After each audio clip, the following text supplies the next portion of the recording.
Going on?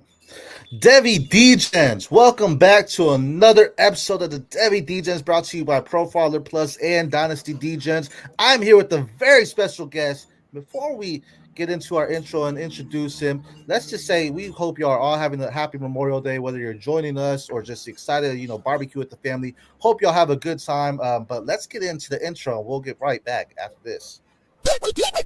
Breaking down the hate, man, we call it like we see it. Finding all the gems while the rest just sleeping. Freshmen to the league, we ahead of the curve. Picking out the next star, put them on the reserve. From the big time schools to the deep cut finds. Gotta know who's next when it's draft day time. Stock rising, playmaking, watch them ball out.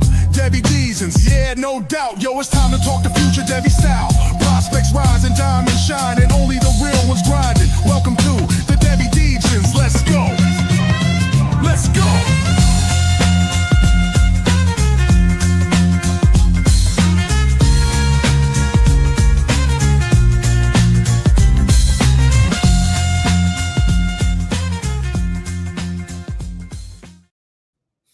Devy Degens, our guy Tom Harvey's on vacation. He's actually enjoying his Memorial Day, shouting out Froton. Eric Froton, for those that don't know him, this guy is a legend in the community. Super stoked to have him on the show. Also, he's someone that kind of was a pioneer to bringing in Scott Fishbowl College Football Edition. Eric, how's it going today, my guy? Oh, it's going great. Thank you very much. Obviously, very excited about the first ever college fantasy football element to the Scott Fishbowl. On our side, it is known as, colloquially, the Tadpole Bowl.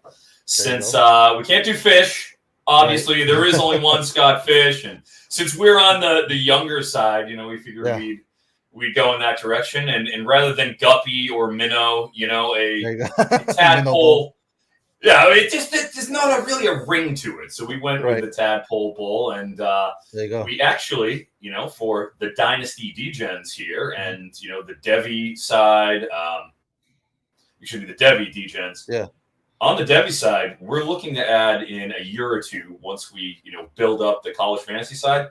We're looking to add another element to that for you Devy participants by doing a essentially combined Scott Fishbowl draft, C2C format, if you would. Even though we can't do a true C2C in a dynasty format, we can do a 1 year where, we have everybody come together and you have the NFL and you have the college and you combine both sides and you have sort of an overall winner. So that is the ultimate sort of where we see this going down the road as we progress. So that's the dream, is to have that full Devy element to it. Man, Eric dropping some behind-the-scenes work going on. I absolutely love it. No, when y'all first announced the whole Tadpole Bowl idea, I was super excited because as college football continues to evolve, it's great to see the fantasy community evolve as well into Devy and C2C, and Scott Fishbowl being one of the pinnacle type of fantasy football leagues to be in. Super excited when you get the email and you see it on X all the time, people just doing those kind of things. It's super stoked to just go ahead and see that and happen to have it. Tom Harvey, he's actually in the Tennessee Volunteers division, so we already got some invites going out. Are people able to join as well? Is that correct? Oh yeah, absolutely. We just sent out the first sort of rounds of invites. There will obviously be more, and there's room for more people if you want to be involved. You have plenty of time to do that. We won't be starting the slow draft portion until July 14th. So, the regular Scott Fishbowl, the NFL side, starts on the 7th. Give that a week, and then we start on July 14th. So, we still got time to get in, plenty of time to do some research and doing that. But the Devy Degens, you guys have already done some research here. Yes, you guys are way ahead of all where the other dynasty and the regular NFL players would be at. So I think you would have a pretty good advantage if you wanted to do so.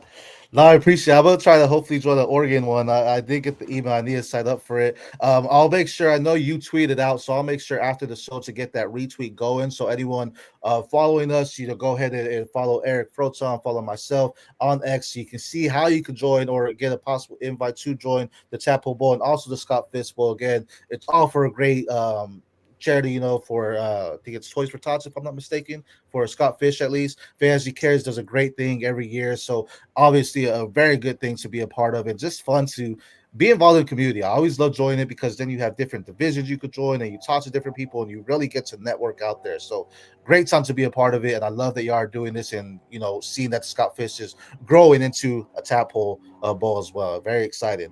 But without further ado, what today's episode is about, originally was going to be someone from a FF Empire Elite joining me. Person got sick, and Eric Froton's the man. He's our Superman today. He was able to jump in and come and join us. And the original episode was going to be a Devy 3-round mock draft, an overall 3-round mock draft. So me and the other guy had done a mock draft. So now we're going to talk about that mock draft, and Eric's actually going to grade it, tell us if we're too high, too low on some players, and really go pick by pick, just really analyzing those picks and where we're at. So I'm super stoked to start that. And normally we go, one pick, next pick, one pick, next pick on our guys that were joining. We didn't do that with the 101 because for us and for many people in the community, I don't know about you, Eric, but many people in the Devy community feel the 101 overall unanimous pick is Ohio State's wide receiver, Jeremiah Smith. Now, Superflex, people may differ on that, but what are your thoughts on Jeremiah Smith being the 101 in our 3-round mock? Oh, yeah, no problem with that. I don't think anyone's going to have a problem with taking Jeremiah Smith at the 101. Anywhere you can get him, any way you can get him, you take him, right.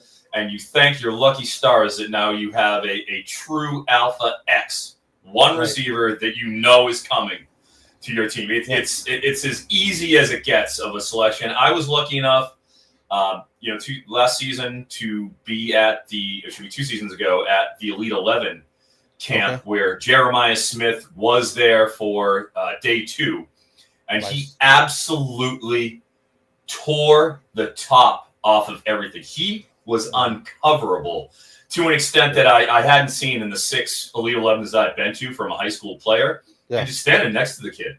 I mean, he's 6'3", 225 when he's 17 years old. Yeah. All of it, too. All of it. Just an NFL-ready frame. He's got that Julio Jones sort of capacity to him. Right. I mean, wheels up on Jeremiah Smith. Oh, yeah. I mean, you're saying this from a high school standpoint, and then he came into the freshman or to Ohio State as a freshman, and it's not a G5 type of school. It's not one of your lower programs in your big Power 4 or anything like that. He went to Ohio State, arguably the best wide receiver college in the nation, and he made it look like he's been a veteran. We talk about some of the pros that have gone there: Garrett Wilson, Chris Olave, Emeka Ibuka, Jackson Smith-Njigba. To some, Jeremiah Smith was better than all of them as a freshman. Like, he saw the field, he dominated day one, and I think that just goes to say what the talent is. The coaches believed in him, we believed in him, and he went out there and said, "Hey, I believe in me too, and I am one of the best players, if not the best, in the college football landscape right now." I didn't say what's up to these guys, but Mad Dog, thanks for joining. Dynasty Dogs, thanks for joining us as well. Jeremiah Smith, absolutely a stud. The argument could be, again, if it's super flex, you want to build that way, I get it, but you're definitely missing out because Jeremiah Smith can get you a quarterback, a good quarterback if you want to. He's that good. He's already on that kind of Justin Jefferson, Jamar Chase type of tier, and he's not even in the pros yet right there, right? So our guy, Nardboy, joining us as well. Mike, thanks for joining. Number 2, though, let's get in because this is where already it gets kind of tricky, right? We already know who the 101 is, but now let's talk about number 2, and that's Arch Manning at the 102. What are your thoughts on taking Arch that soon? I'm okay with it. I will say that generally, philosophically, when I approach these Campus Canton Devy type drafts, I'm naturally a little apprehensive of the quarterback position because for the time frame that I've been doing it, just over about 6 years or so, I have seen so many quarterbacks come through and not deliver on their promise. For sure. So when you're this high, obviously this is kind of a different scenario with Arch Manning, with that legacy, the Manning Passing Academy. Obviously, right. I don't need to tell anybody here about that last name, but we don't have a full season under our belt yet. We only have really one start against ULM. Then you're taking over against Oklahoma. We don't know exactly fully what we're getting out of him, and there's always an element of being a little nervous about that with dealing with quarterbacks and how difficult the position is to project. It's by far, I think, the toughest, in my opinion, to project. 100%. So leaving on the table the next 2 guys specifically, who are sure thing wide receivers, in my opinion, I get wanting to go after Arch Manning. Quarterbacks are the lifeblood of the superflex world in NFL football, but having Ryan Williams, having Cam Coleman over there, I would have a very difficult time passing on one of those two. But quarterbacks rule the roost, so I get it. Yeah, and I'm glad you brought up some of those key points because I had said on previous episodes, when it comes to Arch, his stock is already so high that if he goes out and does anything below a 101 type of season where there's starting to have what's the word I'm looking for? Words of not disbelief, that you're not thinking clearly as far as he's the guy. Like if he struggles at all, his stock is already there. The one word that gets thrown around for quarterbacks a lot is generational. You see generational talents for quarterbacks mostly out of other positions. Arch Manning's getting to that level where it's the generational. But as you said, we haven't seen a lot of him. And I go back to the Georgia game when it was Texas versus Georgia. They took out Quinn Ewers. They put in Arch Manning. Arch Manning struggled as well. Granted, it's Georgia, top defense in the nation.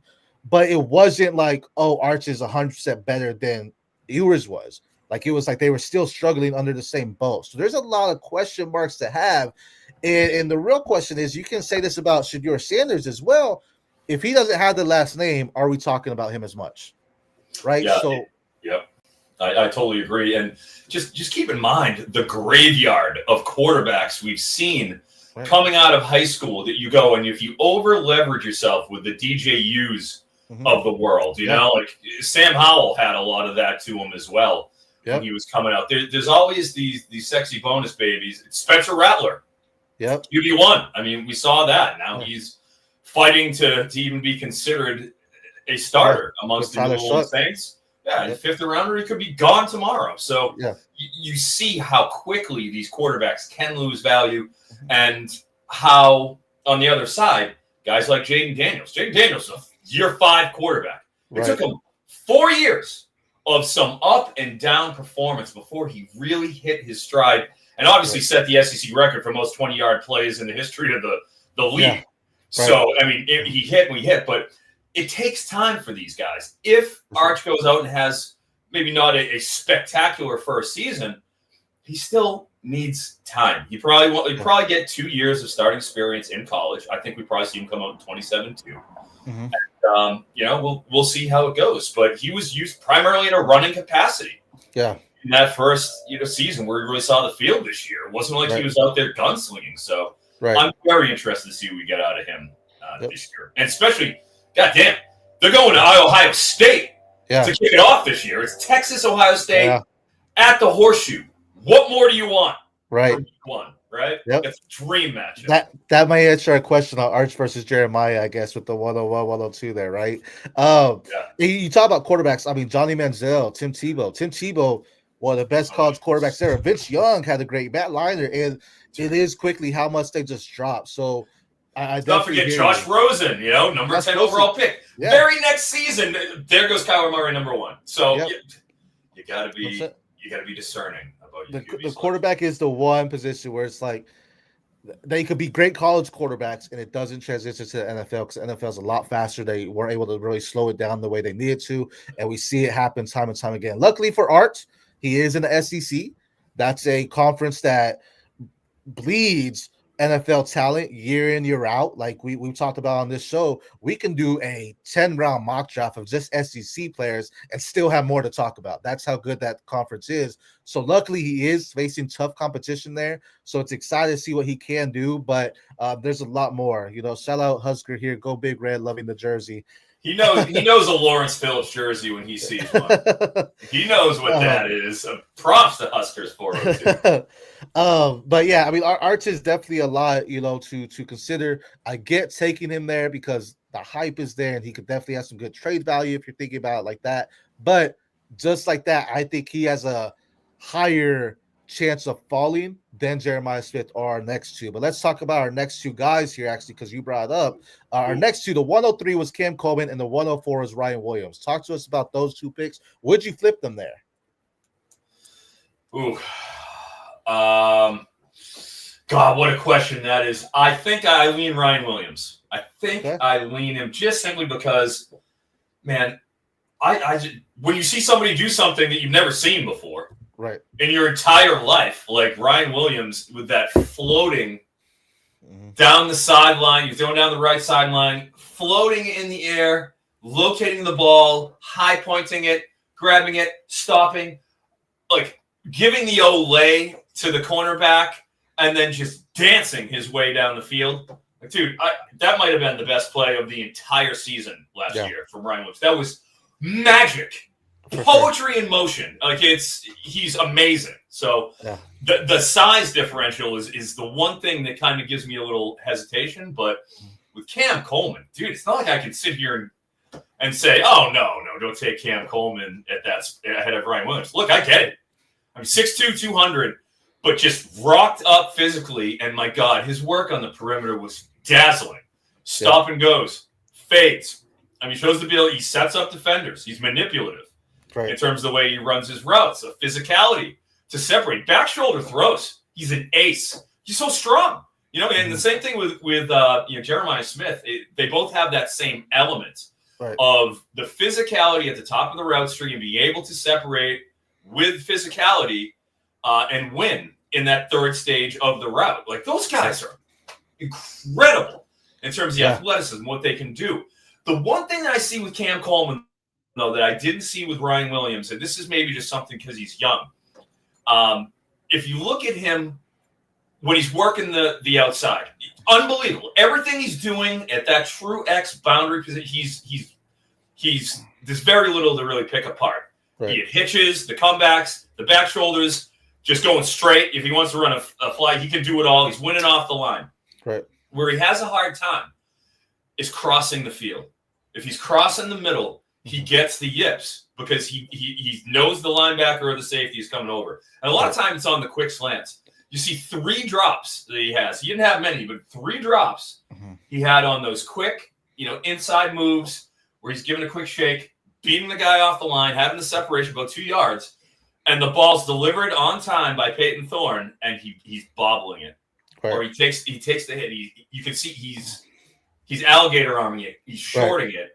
Because he's afraid of what's coming from that linebacker on those short slants. Right. So that's the one little thing that I can really pick apart in his game when I watched his tape. Everything else he's doing on the outside, he has the size to really deal with that. And, dude, he had a 31% deep rate. Those targets, 1 out of every 3 is going 20 yards downfield. Unbelievable. So if you prefer Cam Coleman or Ryan Williams, so be it. Go for it. I think that's the cost argument me and my co-host Tom Harvey have is Cam Coleman and Ryan. We haven't flip-flopped in our rankings there. I got Cam Coleman. He has Ryan. Speaking about that one play with Ryan Williams, you said, I remember looking to my wife when we were watching it live and saying, hey, are you playing Madden? Am I playing Madden? She's like, we're watching TV.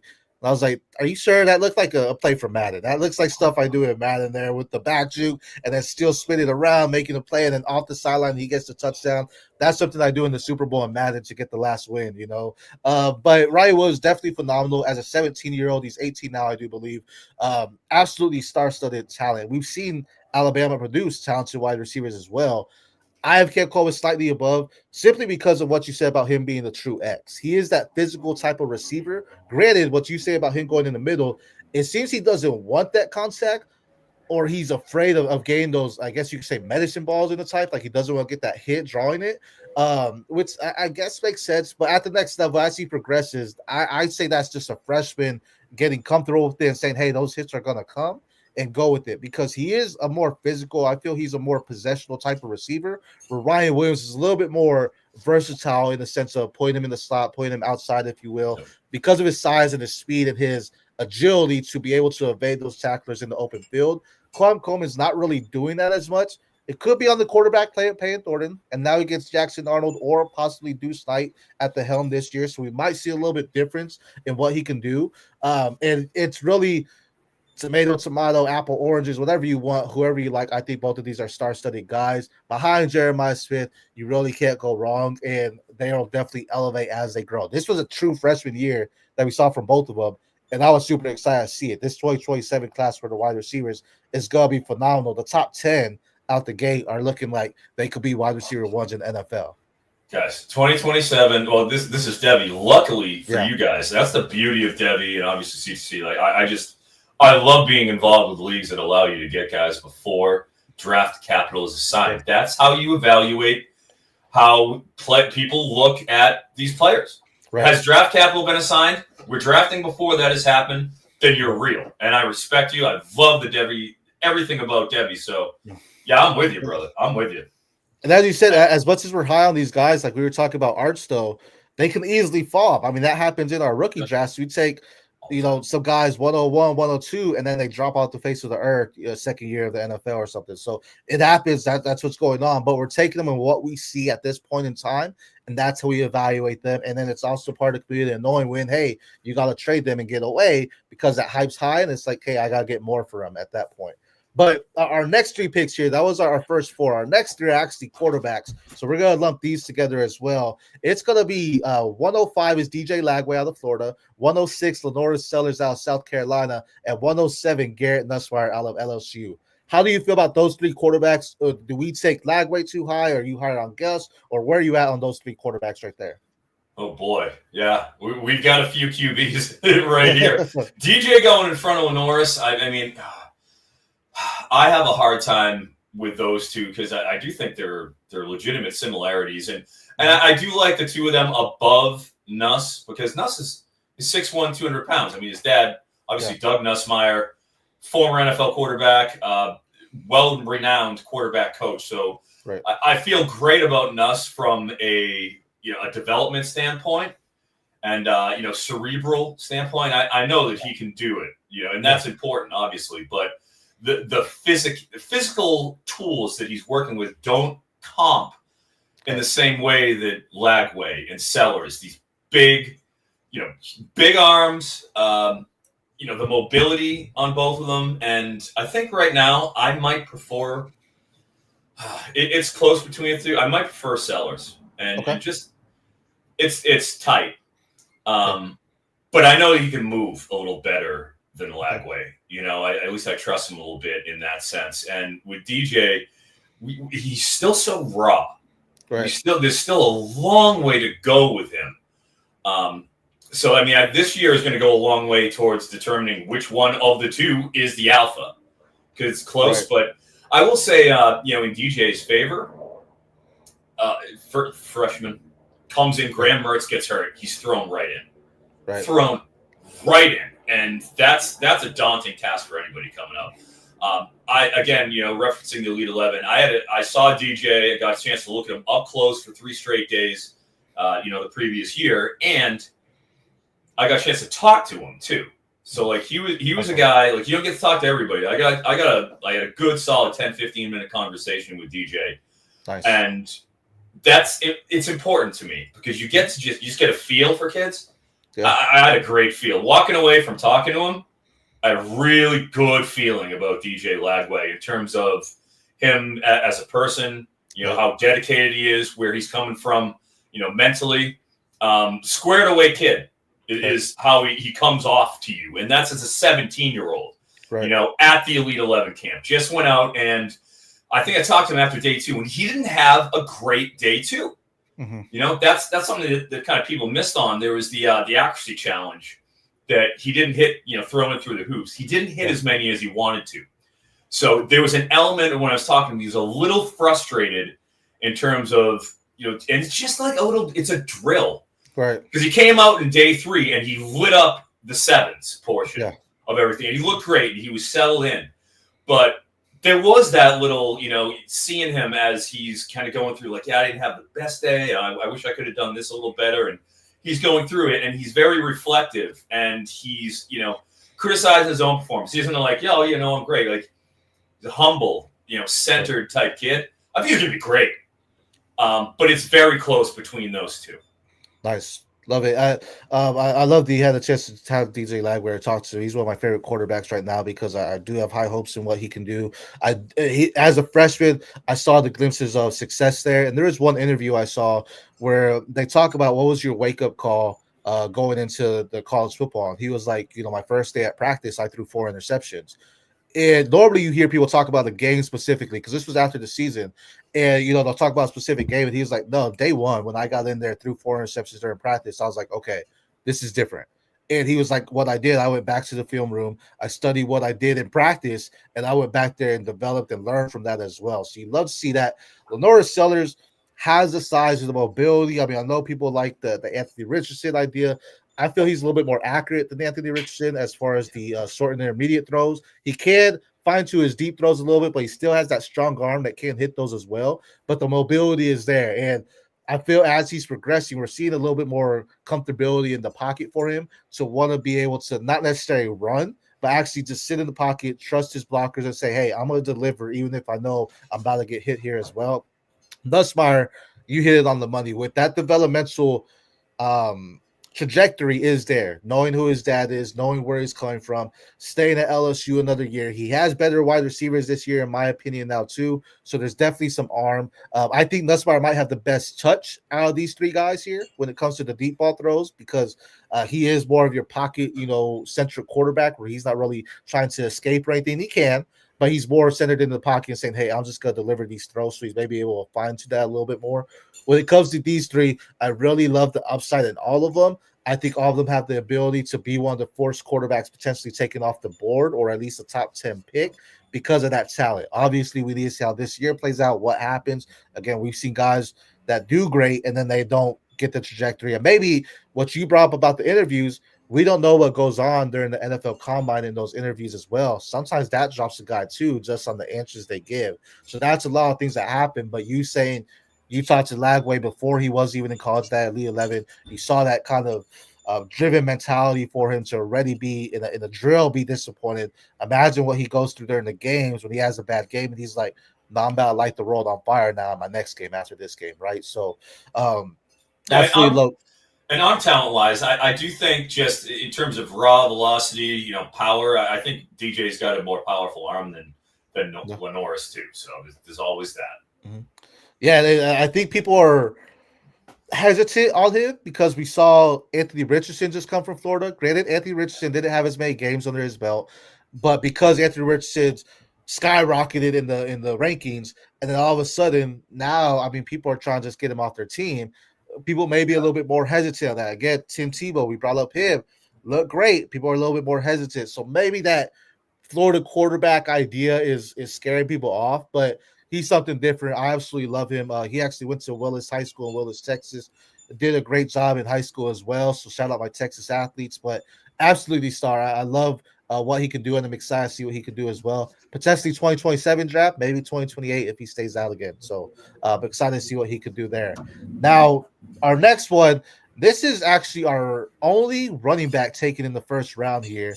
It is arguably the RB1 in the 2026 class, Notre Dame's Jeremiah Love. What are your thoughts about Jeremiah Love? Yeah, I mean, the speed and the athleticism is there, obviously. A little small. He's not that fully formed. You want to see 210, 215 plus if you can, obviously. And that is, the caveat is we've seen A-Chain and Gibbs just be special at that 200-ish pounds. So it's not a hard and fast rule or anything, but, he's built at 205. Mm-hmm. It's a little light, and he's been injured every year. He's been dinged up of his career so far. So, that's something you also have to factor in. He wore down heavily down the stretch because he was really not a factor in the playoff. I was lucky enough to see Love in person. I was at USC Notre Dame. Okay. If you remember, that's when he had like a hurdle where he levitated over a defender down the sideline. Dude, I was 20 feet away on the left sideline. When that happened, I was right on the sideline when he's coming down. And I remember it like you remember a birthday, like a big life event. Do you remember things? I remember. I can still see it in my mind as I'm there and I'm watching, and the guy's converging, he's going low to get over him, and just watching him levitate again over that guy. Oh, what an amazing play. There's only so many guys that really have that high-end athleticism that you need to be able to do that sort of thing. And at 205 pounds, man, you got to be special. Right. Because you're not going to beat people up the middle. Right. You're not going to be taking on Nick Boltons of the world at 250 coming downhill. Right. You know, you're going to have to deal with those guys. Right. So the elusiveness and his ability to stay healthy is going to be extremely important to his NFL projection. So while I like Love, I'll be honest, I do at this moment slightly prefer Singleton because of the durability issues and just the size. You know, Singleton's a full 225. Yeah. So, you know, we all have our preferences. We all have our types. But, you know, Love, obviously, like him and appreciate him and everything. But I do consider him the RB2 of Devy if I'm here. That's fair. No, I absolutely love that. And we talk about what one season can do. I mean, the past 2 seasons before this past one, Love was, like you said, banged up. He didn't have as great of seasons. And then this past year, he goes over 1,000 yards. And now everyone's rising and talking about him. And Singleton's been consistent. And the thing about Singleton is he's been someone that's been consistent with another top back in his backfield, splitting the carries. He's not even the full-time back. He's splitting it with Kaytron Allen. He's still putting up numbers. Love is taking some time. Absolutely do love the talent, but the size is a big thing. And I feel we watch the tape, we see it, we know the talent's there, but we also have to analyze what's happening in the NFL. Are these guys going to be doing the same kind of things in the NFL as well and making those same kind of impact plays? Those levitation you're talking about, that happens all the time. We saw Saquon Barkley recently do it, right? And you see that happen in NFL, but yet at that same time, safeties are still going after you. Defensive backs, linebackers are still going after you if you're in the air to bring you down. They're not waiting for that moment. So there's a lot of question marks to have. I know we talked about the quarterbacks being a little bit iffy, running backs too, because the running backs, one injury can set them apart and really drop them in the rankings. And you already know the NFL doesn't necessarily value the RBs as far as draft capital wise. Like we see this past year was a great year that possibly 4 or 5 could have gone in the first round.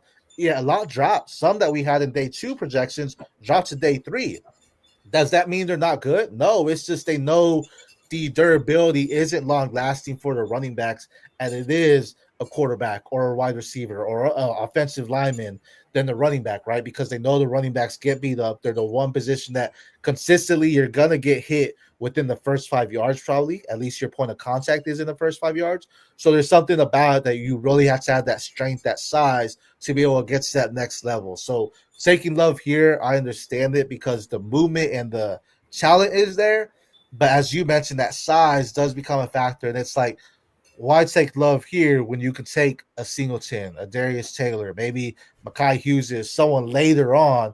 And that's something that as we go through this draft, I'm going to be talking about some of the players here that I feel I don't want to take them here because I might be high on them, but I know I could grab them later because their value is a little bit less than what these guys are. And that's something to consider in your Devy drafts or drafts in general. Yes, go get your guys if you want that, but also keep in mind what your league's value is, because no sense in getting your guy if your league doesn't value him that high, and you can get him later. You can get someone higher, like say get Jeremiah Love here and still get a Nick Singleton on the back end of the second or something, and still get your guy, but yet don't draft ahead of someone that the consensus feels is a top pick as well. So absolutely love that thought for Jeremiah Love. It's going to be great to see him this year. I know with Singleton staying another year, people are dropping him down in their rankings because it's like, again, the value is like how many treads does he have on his tires at this point, going in another year. So it's going to be interesting to see what Jeremiah Love does, what Singleton does, Darius Taylor, who we'll talk about later as well. But excited to see what these 3 RBs can do because I think they're all in the running to be a potential RB1 of the class there. Now, our next pick here is another quarterback in Dante Moore, Oregon's quarterback. I know we haven't seen a lot about him as well, but what are your thoughts about Dante Moore being in the first round at pick 9 here? Oof, Dante Moore. The great unknown sort of a thing, goes to UCLA, transfers over to Oregon, does a year behind, and he still hasn't technically won the job. He's still technically competing with Novosad. So I think when it comes to, again, the QB projection thing, there's an element of uncertainty that is there with Dante Moore you don't have with some of these other top-end QBs. Right. So I am a little nervous about that, obviously, once you flame out and head over to Oregon when he's still in a you want to see him be already named the starter, and he's really Right. not. That being said, I do believe in Dante Moore. I happen to have here a Nice gold first auto, gold lava, Dante Moore first auto for Bowman University Chrome. I am invested. I've got a couple more of him. Nice. So I am optimistic about his ability to be at least extremely productive over there in Oregon. Not that you guys care from a Devy perspective. That's more of a campus to camp thing. But yes, sir. I do see that obviously there's a couple of the QBs that a little further down here. I would put Dante Moore as a second round guy. Yeah.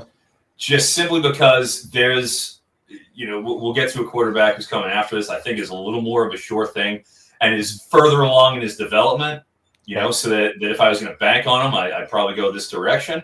And there's also, a couple of wideouts that are very, very good. There's so many. I feel like that first and second round, you're going to get yourself a pretty good wideout that you can feel good about. And I think that's probably the area I'd be leaning at this 1-9 spot. Fair. No, I absolutely love Dante Moore. I actually had my show on CFB Nation, the O, where I covered the Oregon Ducks. And I went to the spring game as well, where it was him and Novosad. Novosad was delivering. And I'm a huge Dante Moore fan as well, but I'm going to that spring game and watched it. And I'm like, man, Novosad is actually – this kid has something under him as well. And he's someone that's been patiently waiting at Oregon. He didn't transfer out because Dante Moore, if you remember, he committed to Oregon originally, ended up going away because they brought in Gabriel, because Nix was staying another year. He went to UCLA, now came back. The benefit is for Dante, I mean, you can say with Novosad too, is we've seen Dan Lanning over the past couple of years produce NFL caliber quarterbacks in the sense that they're taking higher than what we think. Bo Nix, for example, in the first round. We saw Dylan Gabriel go, I think it was round 3, if I'm not mistaken. Third round. Third round. A lot of people counted him out. Who saw that coming? Right. And so what Dan Lanning is doing there, he's building his system around his quarterbacks to have them find success. And we're going to talk about their wide receivers and Evan Stewart and DeCorian Moore as well. At the spring game, Novosad had DeCorian Moore on his side, and DeCorian Moore was phenomenal. When we talked about the first three, Cam Cole, Ryan Smith, Jeremiah Smith, DeCorian Moore is someone you're going to be taking in your 2028 drafts as well. But Dante Moore, as you mentioned, has a lot to prove. When we talked about freshmen coming in, Dante Moore and Malachi Nelson were neck and neck. We were always talking about these are our two freshmen at that time. Malachi Nelson's now at UTEP. He started at USC, went to Boise State. Now he's at UTEP. Dante Moore is at least staying in the Power Four, but yet there is some question in what's really going to be happening here as far as is he going to take the role? And if he does he have a short leash on him in the sense because Novosad's right behind him? So if there are some hiccups in his game, is it saying, hey, we're going to put in Novosad, see what he can do? If Novosad goes out there and delivers, is that the end of Dante Moore? I do believe in the talent. I do think in the spring game last year when it was him and Dylan Gabriel, same thing on what I said about Novosad being better. I thought Dante Moore looked better in the spring game than Dylan Gabriel did. But yet Dylan Gabriel was their QB1 going in. So hopefully I'm wrong about that with Novosad looking better, but Dante Moore is the QB1 again. There's a lot of questions. Luckily, Oregon is a community or a system that really is programmed to get these guys to the next level and help them develop. So that's where it kind of excites me. But again, Novosad has been there since day one. Lanny knows who he is. He's not coming in from another system, and Dante Moore did. There is some connection there that we could potentially see Novosad out there day one. There's a lot of question marks happening, and that's going to be a battle I'm certainly going to be focused in all offseason is what's happening in Oregon and Eugene right now between these two guys because they both have the talents around them. Both of them can find success. I feel right now it's really who wants it more between both of them there. So I'm excited to see what they can do. Now, you talk about the wide receivers. Another one that goes here first, it's actually our last one of the first round, is Clemson wide receiver TJ Moore. Now, Clemson has 3 studs at wide receiver, TJ Moore, Antonio Williams, Bryant Westco. What are your thoughts about TJ Moore going in the first round? Oh, yeah. Coming out of high school last year, God, I loved TJ Moore's high school tape. Mm-hmm. I really, really liked it. I was like, I had him and Coleman pretty close with each other. Okay. But I do have Coleman comfortably ahead of him now after reviewing, the year one tape. Yeah. Right. I mean, Moore has Wesco on the other side. Obviously, Antonio Williams, as well, who's a little bit older, which I don't see. Is Antonio Williams even on here? I don't see any Antonio Williams. Wow, that's surprising to me. So he's one of those three bananas. Wesco's obviously here, and he's so fast, Wesco. Like, he's just hosting people on the outside. So he's never going to have that massive dominator type rating that you're looking for, that we all want out of our top wide receivers. But, there has to be sort of a carve out, sort of the Alabamas of the past, where you have so many wide receivers, the Ohio State, the LSUs, you have so many guys. Not everybody can get every single ball. I really like TJ Moore. I'm fine with him here. That's, what you want to go with. Mm-hmm. Okay, I get it. Yeah. No, I think, as we were talking about Cam Coleman, Ryan Williams, when you look at these Clemson wide receivers, it's, in a sense, pick who you like. They're all very great. They all have their own certain games of element. I see TJ Moore as more of your stretch wide receiver. I like Wesco a little bit more in his route running. He's a little bit more crisp, a little bit more fluid, where TJ Moore is really the guy that's going to go down there and get it. He is a bigger size wide receiver as well. I do want to see more physicality in his game, but I understand where he's at, especially with the quarterback in Cade Klubnik. This is going to be the year where I feel we're going to see the separation on who's better between Wesco and TJ Moore. Because year one, freshmen get those jitters out. They both look great as a freshman perspective. Year two, it's like, the system. You know what the competition's like. Now let's see who really can go out there and ball out. So I'm excited to see what they can do. Again, some people have Clemson, TJ Moore as their wide receiver one. Some have Antonio Williams. Some have, Brian Wesco. It's really pick who you want there. But with that, to close out our first round, we have two quarterbacks here. One is actually going to be Bryce Underwood from Michigan as the 111, and then Cade Klubnik out of Clemson out the 112. Talk to us about those two quarterbacks there. Ooh, yeah. Isn't this a conundrum here? The guy who's the former, top QB out of his class and is now fully formed. He's in year 4, ready to take over and potentially. Clemson is loaded to bear this year. Yeah. I think they're my favorites. I placed a 20-1 wager on Clemson to win the national title this year. I think both sides of the ball, they're so incredibly talented. Yeah. But with Underwood, it's that tantalizing upside. He has the frame is the prototype that you're looking for. Arm is bigger than Klubnik's. Definitely Klubnik's about that 6'1", 210. Range. Underwood's just a little bit more imposing. It's just a matter of seeing Underwood and what he does, and just getting back to the whole, the QB coming out of high school thing. Mm-hmm. The way I look at the QBs, as you probably ascertained here, I kind of like the bird in hand as opposed to the two in the bush, sort of a philosophy here. Yeah. I would lean Klubnik because I've seen the progressions, and he was. You got to remember, but heading into last season, Klubnik was almost an afterthought. He was like, "Oh, okay, he's all right, he's fine." But people are so quick to sour on QBs and so quick to jump on them, and then not everything you want them to be right out of the gate. There's frustration, So I like seeing that he's kind of been through the fire and had a couple of hiccups, and then last year was excellent. They hung it on him. 514 pass attempts. It's a pretty good amount of pass attempts. 60% of his yardage was air yards. He's dialing up downfield. So I like. I can't help it. It's the Bill Parcells sort of theory on it, where I would rather have somebody I've seen, I know where he is right now, as opposed to the sky high upside of an Underwood. Despite the fact that watching his high school tape, it's hard not to be impressed with what his potential is. For sure. No, and actually in our very first episode of Devy Degens this season, my hot take was Cade Klubnik. This is super hot. It's going to throw for 50 touchdowns, have a Heisman type of role this year, and also take the ACC championship and lead Clemson to potential national championship as well.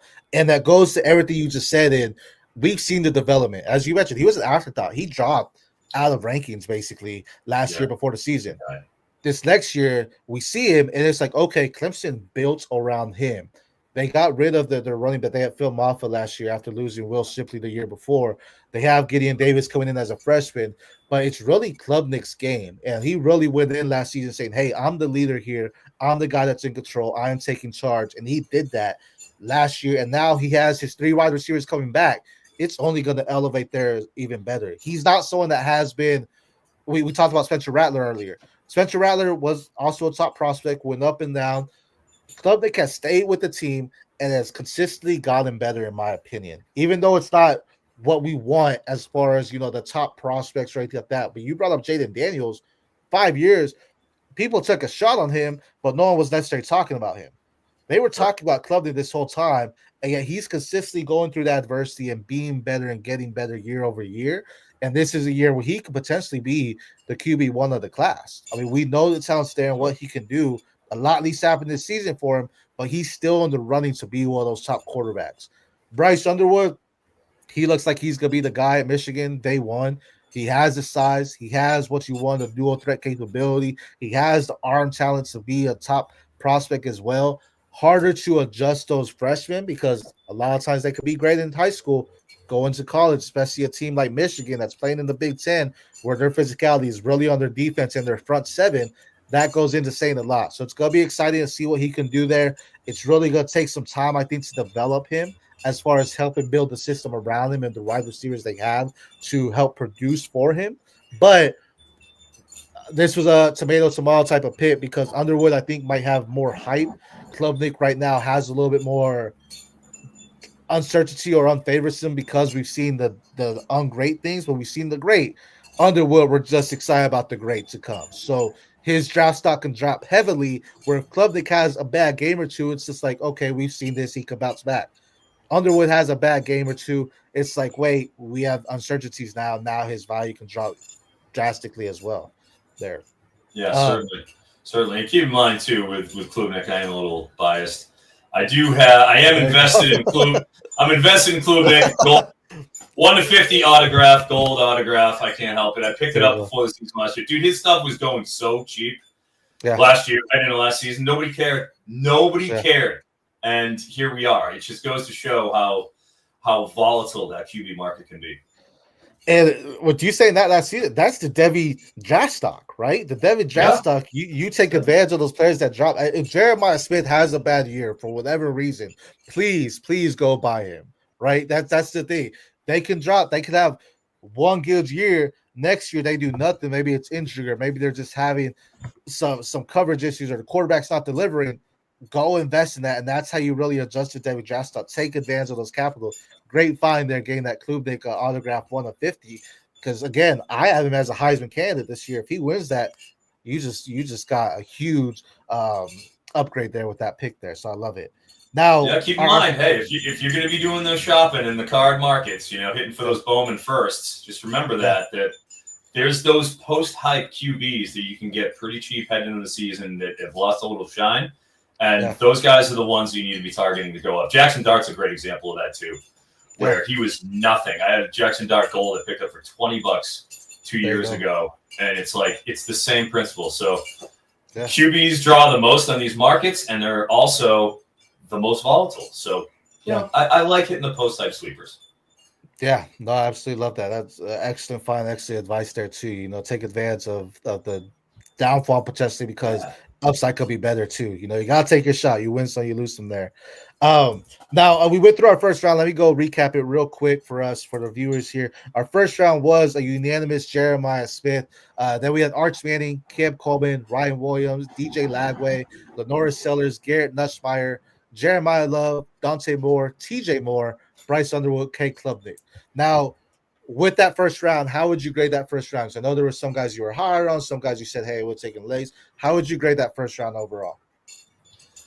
I mean, pretty good. Yeah, I mean, I guess if I'm looking around, Dante Moore is kind of the one that I look at where I'm like, I think you could probably wait till round 2 on that. But, there's the QB premium, as discussed. I have a fondness for Nick Singleton. And I do think that he could, be up there right there with Jeremiah Love. But, my gosh, there's a lot of talent here. I can't really argue with what's going on. I may have other preferences we'll get to in the second round, but here we are. It's showtime. Yeah, and this is getting the value, right? Because as we're going through our draft, this happens every draft, we realize, wait, guys are still on the board here? Yeah, I'm taking this guy here, right? 201, 202, we're actually starting off the second round with running backs. Your guy, Nick Singleton's at 202. 201 is who was a freshman last year at Georgia, running back Nate Frazier. Talk to us about those two guys there. Yeah, I mean, if you're looking, if we're wargaming this out 1 through 12 and then 12 through 1, right. This is right here at the turn. So right. these are important picks right here because you're not coming back for another right. 23 picks. You got to drill these. Right. So that being said, I would prefer Singleton to Frazier, but Frazier, 5'10", 210, comes out there when Trevor Etienne goes down, and he steps right in and is able to tote the rock for Georgia with Branson Robinson there, with Roderick Robinson there. They, varying degrees of injured and banged up and what have you, but he was pressed into service as a true freshman and acquitted himself extremely well. Right. And with an injured Carson Beck. Yeah. They were really leaning on him down there in the postseason. They had to. Right. So I do like what I've seen of Frazier. Like I said, I would go Singleton over Frazier here, but I do think that you could credibly say, all right, it's Frazier or kind of Justice Haynes, sort of a situation with me if I had to kind of pick one of them. No problem with Frazier here because, hell, you're getting yourself a Klubnik-Frazier combo. Pretty good way to start your draft. There you go. No, I love Singleton again. I said it earlier. He's been battling with Kaytron now the whole time. And depending on who you talk to, they can say Kaytron's the RB1 in Penn State, or they can say Singleton is. They're going back and forth, but yet both of them are still being consistent in their production. They're both still doing exactly what they're called upon to do, making big plays, getting first downs, both being reliable in the pass catching, not true pass catchers, but still both being reliable, both being able to get outside, go inside. They all have their own strengths, but they complement each other. Nate Frazier, he looked like he's going to be Georgia's future. And you think about Georgia running backs in the past, you could talk to Sony Michel, Nick Chubb, guys that have been studs at one point in time in the NFL. That's kind of where the Nate Frazier mold could come in because there's hopes that, hey, you did that as a freshman. You're probably the guy for the next 2 seasons, granted, staying healthy and everything. If that continues and you become their workhorse, we know Georgia knows what to do with running backs, and he could be the next of very one. You brought up Branson Robinson. Man, again, why the Devy stock market is so hesitant. I was super high on Branson Robinson. At the time, he was my RB1, and it's really just because I just look at the kid and I was like, this guy's a man amongst men. Like, he just looked the build out the gate, and he's been battling with injuries. I do believe he's out, if I'm not mistaken. I think he's in the transfer portal. But he's someone that has been injured, so I hope him all the best and hope he gets to the right team and does great. But that happens in the Devy community, especially when we talk about these freshmen. Injury happens, next guy comes in, starts, and it's like, hey, we're not even going to put you back in because this guy's out here balling, and we don't need to have you come in because he's actually doing the great things for us as well. So I think, going with those two, pay who you want. Singleton's definitely the better pick when it comes to Devy if you're looking for the guy to come out next year and have that talent. Frazier, you have to wait and you have to hope he continues the production, but I think there's some talent there. You talked about Justin Haynes. We'll talk about him a little bit later as well. Now, our next few picks, actually, if I'm looking at the board, we're actually going to talk about some wide receivers. So we'll go through them real quick. 203 became Evan Stewart out of Oregon. 204, Bryant Wesco out of Clemson. 205, Ryan Wingo out of Texas. And 206, Jordan Tyson out of Arizona State. Talk to us about these 4 picks here. Give me Jordan Tyson. Okay, love it. I like me some Jordan Tyson. Obviously, I mean, there's a little bit of college fantasy football element to it. But, God, I thought he was really good. Deceptive, and you look at his route manipulation and how advanced he is when it comes to breaking down defenders. Like, I can't wait really enjoying watching his tape. So I do think that he's kind of being undervalued here. I think he's probably worthy of being a first-round pick, maybe at the end of that first round. Okay. And then on the other side, the second guy I would take, absolutely be Ryan Wingo. Love it. Ryan Wingo is 6'2", 210, and the way he moves for that size, I swear I had to double take after watching his tape. I watched I watch all these guys. I watched every single one of his targets last year. And I just came away thinking, oh my God, this guy is so fast. I thought he was like, all right, 6 foot 190, 6'2", 210. Legitimate speed. If you watch him against Oklahoma, he took a slant and just blasted right through the Oklahoma secondary in a way that you don't see too many plus 200 plus pounders do. Yeah. If there's anything I think his hands will get a little bit of the yips. We'll try to start turn up field on some of those slants before he really has the ball. I can't let that happen at the next level, but that's kind of something that can be pretty easily cleaned up. But, whether it be going downfield, he's also not seeing him win consistently in terms of that third stage of his route tree, downfield. But when you get the ball in his hands, extremely dynamic, and tough to bring down. I just think if there's two things I'm looking at there, it's just the concentration drops, which are not nearly as important, but improving making plays in the ball downfield and just his separating the top of the route stem. That's where I think I'll be looking at what Wingo's got this year. Yeah. But I do think that he's good enough to be in that number 2 spot. And then it's like, all right, Bryant Wesco, give me the speed. Give it to me. Fine. Let me see that fluidity in the way he runs routes. Like he's a very visually appealing guy to watch. Like you watch this guy and you're like, ooh, there's something here. I would prefer him. And if there's a pick that I would give that is my worst pick of the draft, it's Evan Stewart at 203. Okay. Absolutely. Easy one on that.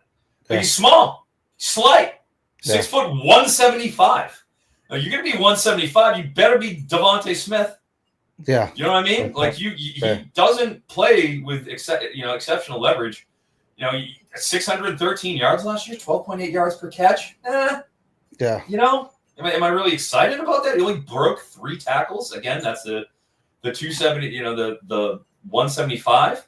And this is a guy who, get 27% of his targets were deep targets. Yeah. So they're trying to get him downfield. They wanted him to play that Troy Franklin role and have 1,000 yards. He just couldn't do it. That concerns me. And I'm somebody who has, I still think that a day 2, round 2 draft capital is still potential there with Evan Stewart. But I don't see any way he gets in the first round at this point. You better have a hell of a season. Yeah, for sure. No, and that's something, again, we go back to Lanny and what he's doing. I know we talked about the Corey more, and he's later on here. But he's someone that Lanning plays the next guy up. We saw Troy Franklin go do it. Then it was Tez Johnson. It should be Evan Stewart. And this is all eyes are on him this year because we've been waiting for that breakout. It didn't happen at A&M. Didn't happen that first year in Oregon. This is the year. If that breakout's not there, as you mentioned, day 2 right now because there's hope in the talent. But it's easier for him to get into day 3 than it is for him to get into day 1, right? He has a lot more upsides to bring in there. I do love the talent there as far as what he could do. Bryant Wesco, we've already talked a little bit about him, but I think he's Clemson's best wide receiver. Again, depending on who you talk to, you could take Antonio Williams, TJ Moore. I just love Bryant Wesco overall as far as the talent and what he's doing. Like you mentioned, the speed, his route running, his agility, all those things kind of hit the marks where TJ Moore, a little bit more hesitant. Antonio Williams, a little bit more hesitant. Antonio Williams might be more versatile, but I think Bryant Wesco could be a true X at the next level as well. Ryan Wingo, I'm excited to see what he could do. You brought up the size. This is his year. He had Isaiah Bond and Matthew Golden last year. So there was kind of, you didn't see a lot to get him shine, but in the opportunities you saw, you're like, there's some greatness here. There's some talent here that can elevate him to one of the top wide receivers in this class. And again, a 2027 wide receiver that he could arguably, if he has 2 great seasons and Cam Coleman or Ryan Williams have one down year, we could be talking about Ryan Williams as one of those top wide receivers in that draft. And he's having the opportunity with maybe 2 seasons with Arch Manning, assuming Arch Manning stays for that 2027 season.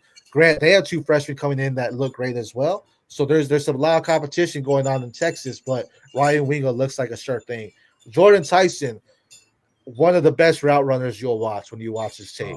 Oh, yes. Injuries could be considered something that you might want to be hesitant on because he has had some of those. But when he's on the field, we're not talking about Sam Levet if Jordan Tyson isn't on the field.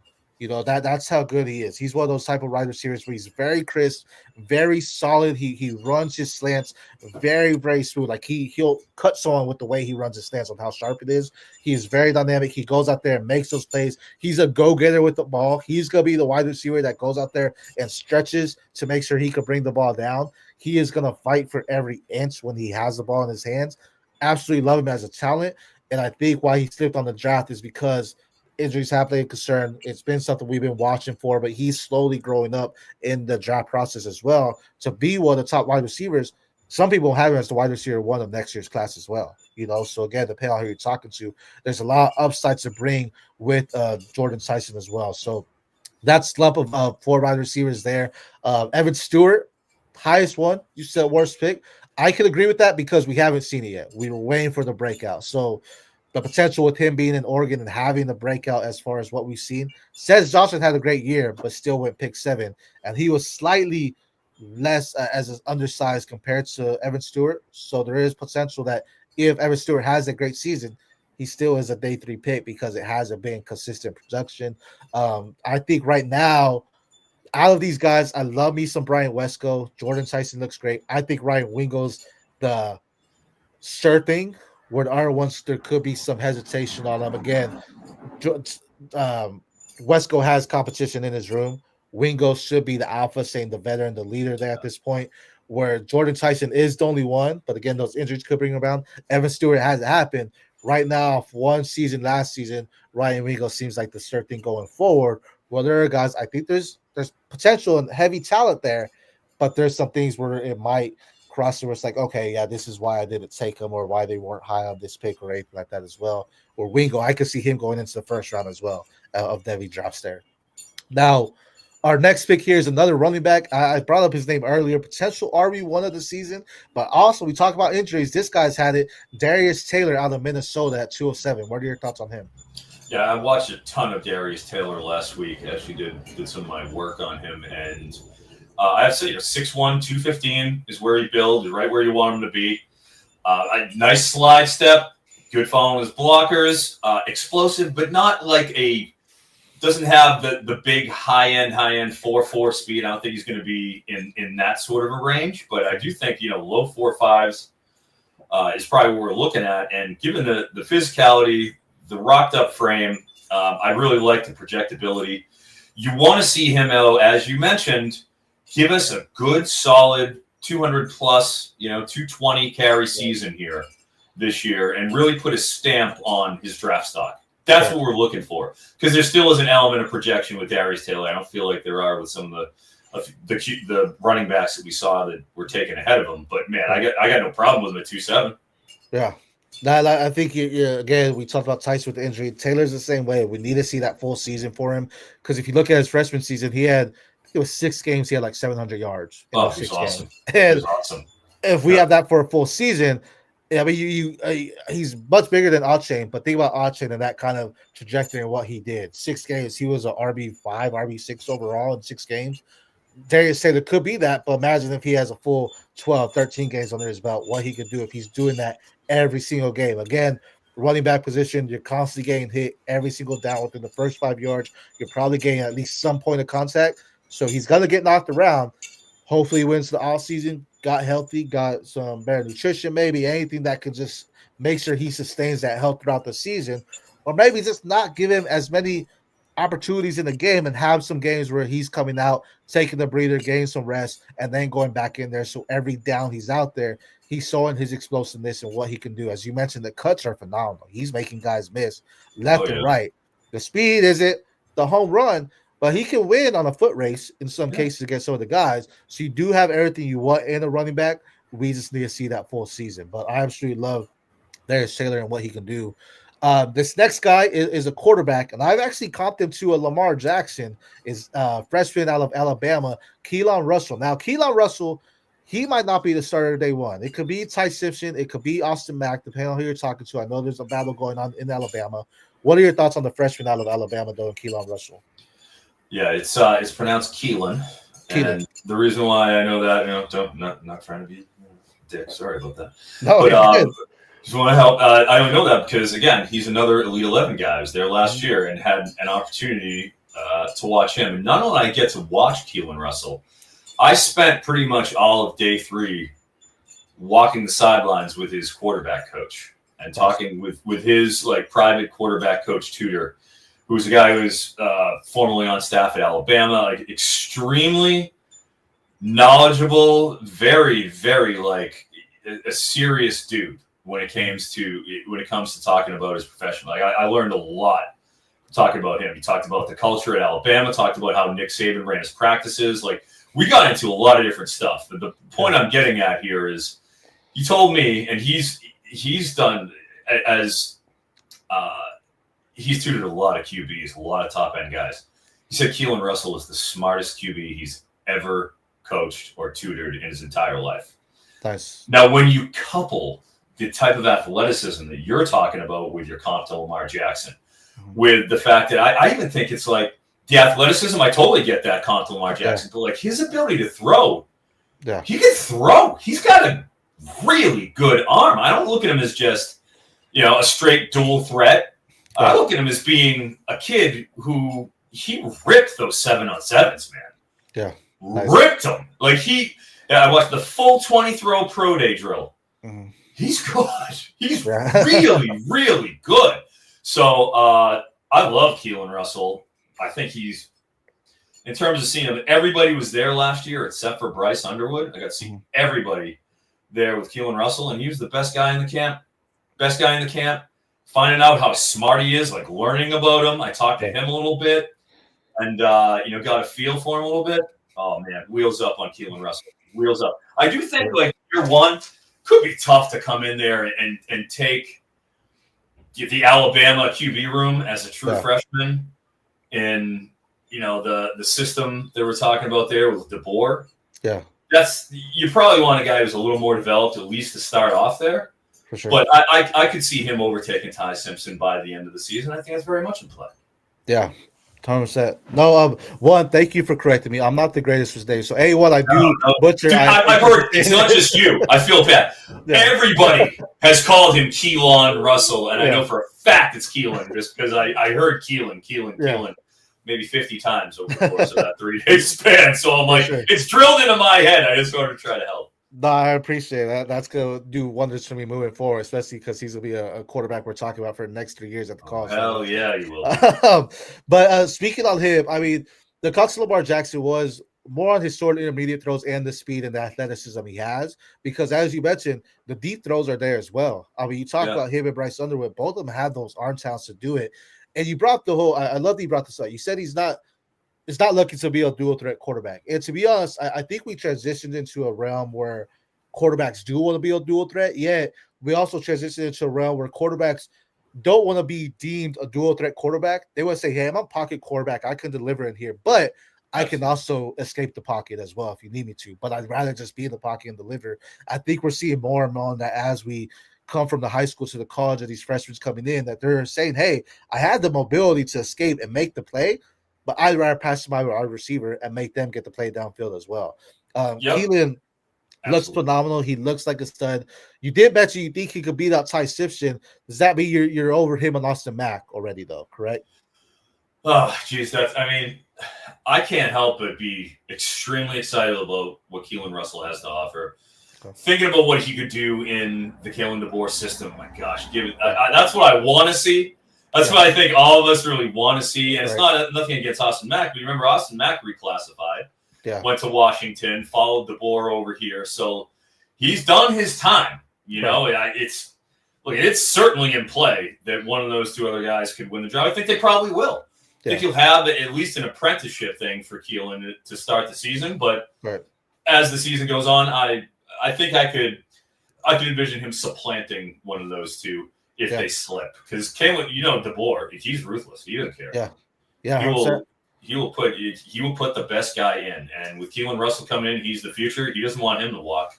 Yeah. So I would think he wants him to get some good reps. But after getting a feel for the speed of the game and the pacing, right. in the beginning. And again, what I liked about he's throwing on the break too, throwing with pace, throwing on the break, like throwing guys open. And it's not like you said, it's not just downfield. Yeah. He's got a pretty good rhythm there in the intermediate and the short game too. So I feel like sky's the limit. And I think on paper, and because if you just look at pass reduction, the common sense pick is Ty Simpson because he's been there, he's the veteran there, and people on paper it's like, okay, Ty Simpson's gonna be the day one. But then you start to dive into it. You look at Austin Mack, you look at Keelan Russell, then you're starting to say, wait, these guys may be better than Ty Simpson, but we might see Ty Simpson out there day one because again, the veteran, he's been in the system for a little bit, he understands the SEC, things of that nature. But these other guys, if you're just looking at talent, I really do feel these other guys have that over him. Now, the experience is what's really going to separate him, right? And that's why they may give Ty Simpson the job day one. But as the system goes on and they're going into actual practices and they're actually in games, watching game film, these other quarterbacks are starting to learn. It's very easier for them to go in. Keelan Russell is a little bit more athletic than Austin Mack. I think Austin Mack has a very strong arm that we haven't seen yet, but I think he does have it. Again, you mentioned DeBoer brought him over, or he went with DeBoer from Washington. But one of the first Alabama recruits in a sense for DeBoer is Keelan Russell. But as you mentioned too, you got to have him get some playing time or let him know, hey, maybe not this year, but next year you're our guy. The NIL is a really big thing right now, and it takes one fan base or one collector to say, hey, Keelan, you didn't get your shot at Alabama. Guess what? You come over here, we'll give you X amount of money, and you're our day one guy. We're not even going to bring in another quarterback. You're him. That's a very big possibility as well. So these coaches really have to start adjusting their mindset to thinking of, hey, we'll let you sit for a year. If quarterback doesn't like them, they're saying, hey, I'm a superstar, I want to do it. I'm not saying this is Keelan. Don't get me wrong. I'm not saying that's him, but that's a real thing where they have to adjust and say, hey, we want you to stay here. You're our guy next year. This is our guy here. This is our plan. They have to be straight up with them and can't just say, hey, yeah, you'll be the guy and not really adjust to do it. Have to be real with them because those collectors will come at them and get the top quarterbacks at any given time. So NIL scary, and we don't know what's happening. It's not the same as the transfer portal. NIL scary this year or this time to be alive, right? Our next guy here, I know we talked about Evan Stewart earlier. This guy, we could potentially be taking him in round one of next year of startup Devy drafts. That's Oregon wide receivers, Decorian Moore. What are your thoughts on him? Dak Moore, without a doubt, the prize of the wide receiver freshman class this year. As you mentioned, comes right out and establishes himself as a threat in the spring game. It's exactly what you're hoping to see. I mean, the clear alpha dog. Yeah, no problem at 209. I will just say I think that, man, that Decorian Moore at 209 and Carnell Tate at 211 two-step. Yeah. That's a couple of good wide receivers right there. You're getting in late round two. Yeah. In these startup drafts, I would be all over those two in this particular range that we got right here. Yeah.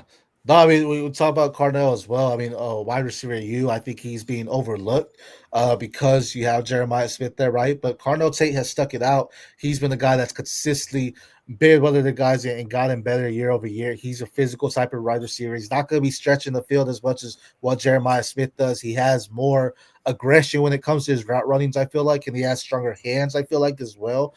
So he's definitely going to be one of the guys. He's a potentially first-round pick next year as well when we talk about the wide receivers. Decorian Moore, shout out, John. Thanks for joining, my guy. John McLean, love the guy there. He's great guy to follow there. Go make sure you follow him. Decorian Moore, I mean, he wasn't my wide receiver one. My rankings when it comes to these freshmen will adjust just based on what they do. I had another guy we'll talk about later as my wide receiver one, the freshman. But Decorian Moore is a stud. And as I mentioned, I saw him in the spring game. He was lining guys up. And maybe they were trying to feed him to showcase what they have in the freshman. But the speed is undeniable. I mean, if you blink, you're missing about 5 or 10 steps in what he does. That's how fast this kid is. Like, he moves so quickly in and out of his breaks, in and out of his cuts. His start-stop acceleration is phenomenal, second to none. He is going to be a star. Now, my biggest thing in watching Oregon is I'm saying what Lanny's doing is the next guy up. So I know Decorian Moore is a freshman. A lot of people think he could be on the field.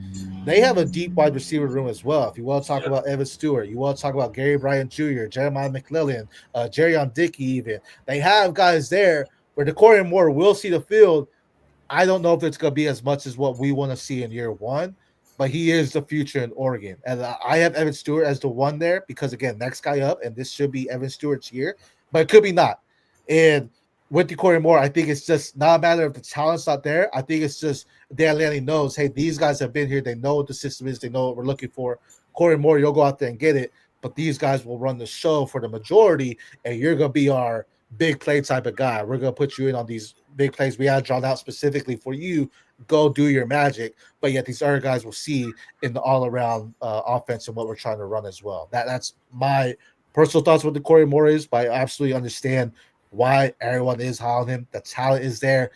He moves like no one else. I mean, we talk about the 2027 class. He might be one of the better footwork guys in the wide receiver room in college football in general because of how quick and elusive he is as well. Now, 209 was Decory Moore. 211 was Carnell Tate. Right in the middle there was a running back that you talked about earlier as well in Michigan's Justin Haynes. Tell us about him. Yeah, Justice Haynes coming out of Alabama. Obviously, it was a split backfield there with Jam Miller last year. God, I just thought he was – when I look at the two of them, I liked Haynes more. I liked what he brought to the table more than Jam Miller. And the fact that he's there in Michigan this year behind with a heavy run-oriented type offense, it's not kind of what Kalen DeBoer wants to do. We know that's what Sharon Moore wants to do at Michigan. He will be running the ball, and I just think I'm excited about seeing what Haynes can do when he's finally had the reins taken off him, and he's given the full bulk. So I'm excited to see him behind a Big Ten offensive line, grinding it out, getting 15 to 20 each game, and seeing what we have. So no problem here at the end of round 2 for him. Thank you. I say thank you because you said you saw more in him out John Miller. Jam Miller was great. Me too. The whole time watching Alabama, I'm like, why are we not seeing more of Justin Haynes? Like, this guy as a freshman was going in looking like a star. I like Jam Miller, and he's one of the more underrated Devy prospects you can draft. You can get him late rounds, and he could be a star for you. But Justin Haynes, man, I am super excited to see what he could do at Michigan. Like you said, run-heavy oriented team. This is his chance to shine and show why he was a top prospect as a freshman and why he could be one of the best running backs that we've seen in a while. He has the speed. He has the elusiveness. I talk about the guys getting hit within those first 5 yards.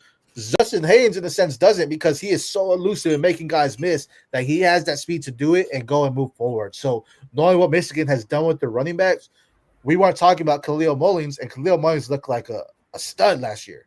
And now Justin Haynes, we know he can be a stud. Now let's go see it on the field in Michigan. I'm excited to see what he can do. If Underwood's there, we talk about that dual threat capability. That may hurt some. That can actually benefit them as more because if they start running options or run play action scenarios, it's like, all right, we're running with him. No, it's back to Underwood. He's passing it. Oh, Underwood's running. No, it's actually a pitch out to Justin Haynes. There's a lot of plays they can do to kind of trick the defenses as well to use Justin Haynes to their advantage. Yeah, that they couldn't do last year with exactly. Davis Warren and Alex Orji. Oh my God, what a catastrophe that QB room was. This is exactly what it ordered, the doctor ordered for Michigan, getting Justice Haynes and getting Bryce Underwood where you can actually keep a defense honest. 100%. No, 100%. I'm stoked to see what he can do there. And now we talked about 211, Carnell Tate.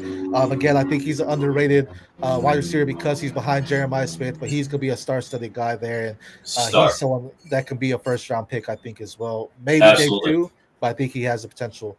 Now, I think he's in play for round 1. I really, really like Carnell Tate. I think he's being underrated. So because of the fact you're saying, like, he's so much of the air is being taken out of the room. You got Jeremiah Smith on one side. But, dude, Carnell Tate's going to eat. There's no more Ekbuka. He's going to be just fine. And with him, he's long, 6'3", 191, but he's fluid. And you talked about the thing that I really, really, really like about him, and you sort of said it about Decory Moore, is his start-stop ability. Yeah. You watch him break down for a guy who's long. Those long legs are tough to get out of those breaks. Breaks down real quick. And he knows how to manipulate corners on those hitches and outs. He's always creating space every time. Clean, simple routes. in a linear fashion where he's not giving any tells on where he's going. Right. So, like, in terms of you get him a screen or a slant, though, he'll make guys miss. Like, he could break a tackle or two, considering he only, it's not like he was given a lot of those opportunities, but he can. And he's just so precise in his routes. Right. There's no extra steps. Every time you see him, rocking out of those breaks, it's stop, 90-degree turn, break. He's so technically proficient that it's just hard for me not to be very excited about Carnell Tate. And again, at that 2-3 turn, like, what a dream. If you go QB round 1, you go early and you come back around and Carnell Tate is on the board. Like, what a windfall. You have to be absolutely thrilled. And he only got a 17% target rate last year. Yeah. Like, you can expect to see probably in the 25% range now, maybe 27. Probably won't get to 30, but like, he's going to be around there. And if he does get that usage, he's going to be just fine. I'm in. Yeah. And one more stat on him. 16% of his targets were contested. Only 16%. So 84% of those routes that he's getting targets on, he's getting a clean win with a couple yards of separation, and nobody's even anywhere near him. Yeah. So, I mean, just everything about him that he's doing, I'm very excited about what we have coming. With him, I mean, the next year's class in the 2026 wide receiver room, I feel is wide open as far as who can take it. And that's what makes Carnell Tate so great, is because he may have the upper hand going to Ohio State and being one of their top guys potentially this year to go out there and do it. I mean, him and Jeremiah Smith complement each other very well in different play styles, but also some similarities in their traits where they could go back to the locker room and say, hey, I saw you did this. This is how I would do it, and vice versa, just going out there and feeding on each other. So there's a lot of great things to go when it comes to Ohio State and their wide receivers there as well. Now, our 212s finished off the second round. This is a quarterback that I feel, again, depending on who you're talking to, they're very high on him or you're very low on him. That's Penn State's quarterback, Drew Allar. What are your thoughts on him? Sure. When you're talking about this class for 26, right, we talked about a few of the guys already, and we're looking at Klubnik. We're looking at Nuss. There's obviously Sellers, who's a bigger guy. But when it comes to the QB prototype with the big arm, 230 pounds, 6'3", 6'4", right.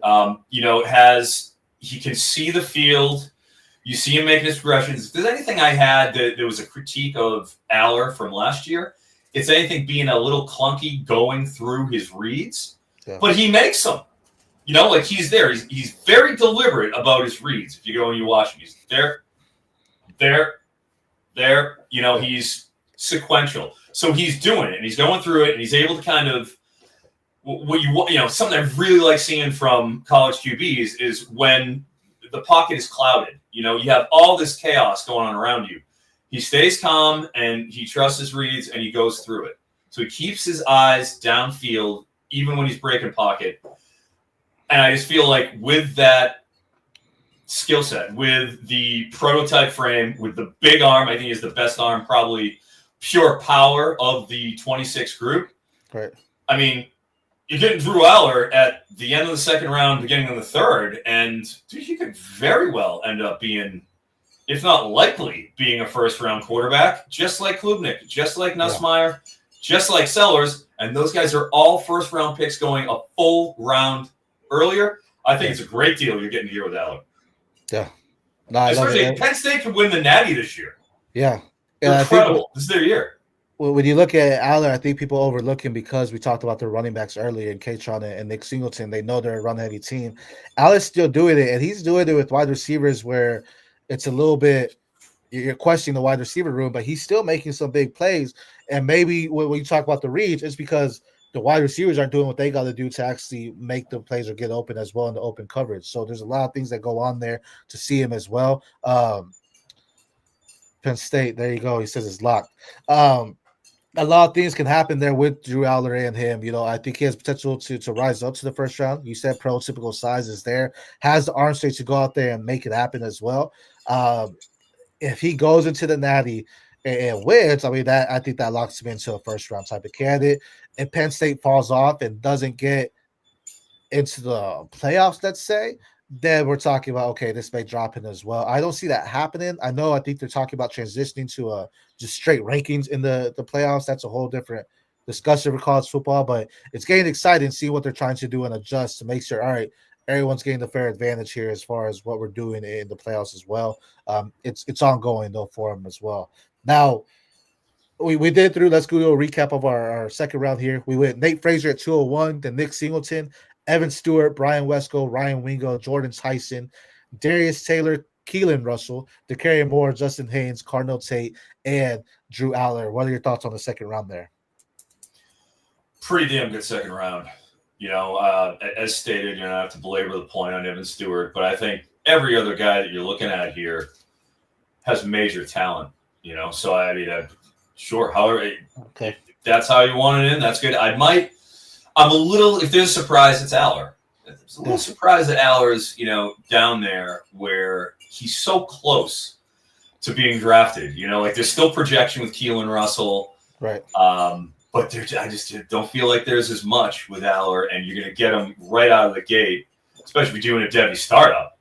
Here he comes. You go and you get your Drew Aller round 2. Well, all right, I'm good for a long in the tooth quarterback who's ready to go next year. Right. You're in great shape. You've got your legacy QB coming in. Yeah. And then you can kind of focus down the board later on picking some of your favorite underclassmen types. But what a safe, projectable pick for the end of the second round. I just think that's something you can really build with. And if we're looking at who you got, I mean, if this was just a normal snake draft kind of drafting your Devy, you got Jeremiah Smith at the 101. Now you get Drew Aller there. So I mean, yeah, stud. Dude, exactly. What more do you want? You pair Aller and Jeremiah Smith. You got the QB. You'll be a first rounder next year. You've got the number 1 overall. Like what a dream that is. You get Drew Aller after getting that 1-1, and that's all the way around. Man, bring him into me. So I just think that would be a great thing to happen. I love it. Now let's go into our third round here. Now, this is where I'm very high on Nick Marsh. He's a 301 out of Michigan State. You tell me about Nick Marsh. You tell me. No, I think he's the next DK. He is a strong physical wide receiver. He has a solid build.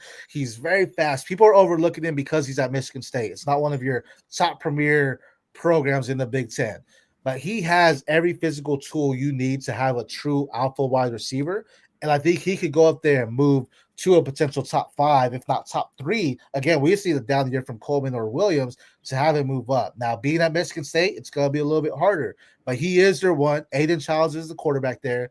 Nick Marsh has the physical tools you want in a wide receiver. Not the best in route running compared to some of the other guys, but he still can go in and out of his breaks, make what you need to do, and he is physical at the point of contact, at the high point of the ball. He is a go down, make sure those plays happen. So when I took Nick Marsh at 301, he's one of my guys. I think he could be a first-round pick, but yet I know the value's not there. I knew I could get him later, and that's where I didn't take him earlier on, because in that sense, I was like, the community or in the Devy draft, you're not thinking Nick Marsh. He's someone I could have probably got him in the 5th round, 4th round. We only did 3 rounds here, but that's why I ended up taking him here, because at this point, it's like, okay, this is my guy. This is who I want to take. I absolutely love what he is as a talent level and as just a wide receiver in general. I think we're going to be talking about him from years to come, because I think he has the physical tools in what you want in a true Alpha X wide receiver. But what do you think about him? Yeah, Nick Marsh, I feel like he's one of those guys that every time I had the opportunity to watch him, I was impressed with what he has to offer. As you alluded to, that his hang-up is the Big Ten, being over there at Michigan State, being a little brother in a big brother sort of a conference. And, there is a caveat to that, which is, keep in mind, Jonathan Smith, former Oregon State head coach that was a perennial little brother to Oregon. He brought that program up to where they were beating Oregon. I don't need to tell you,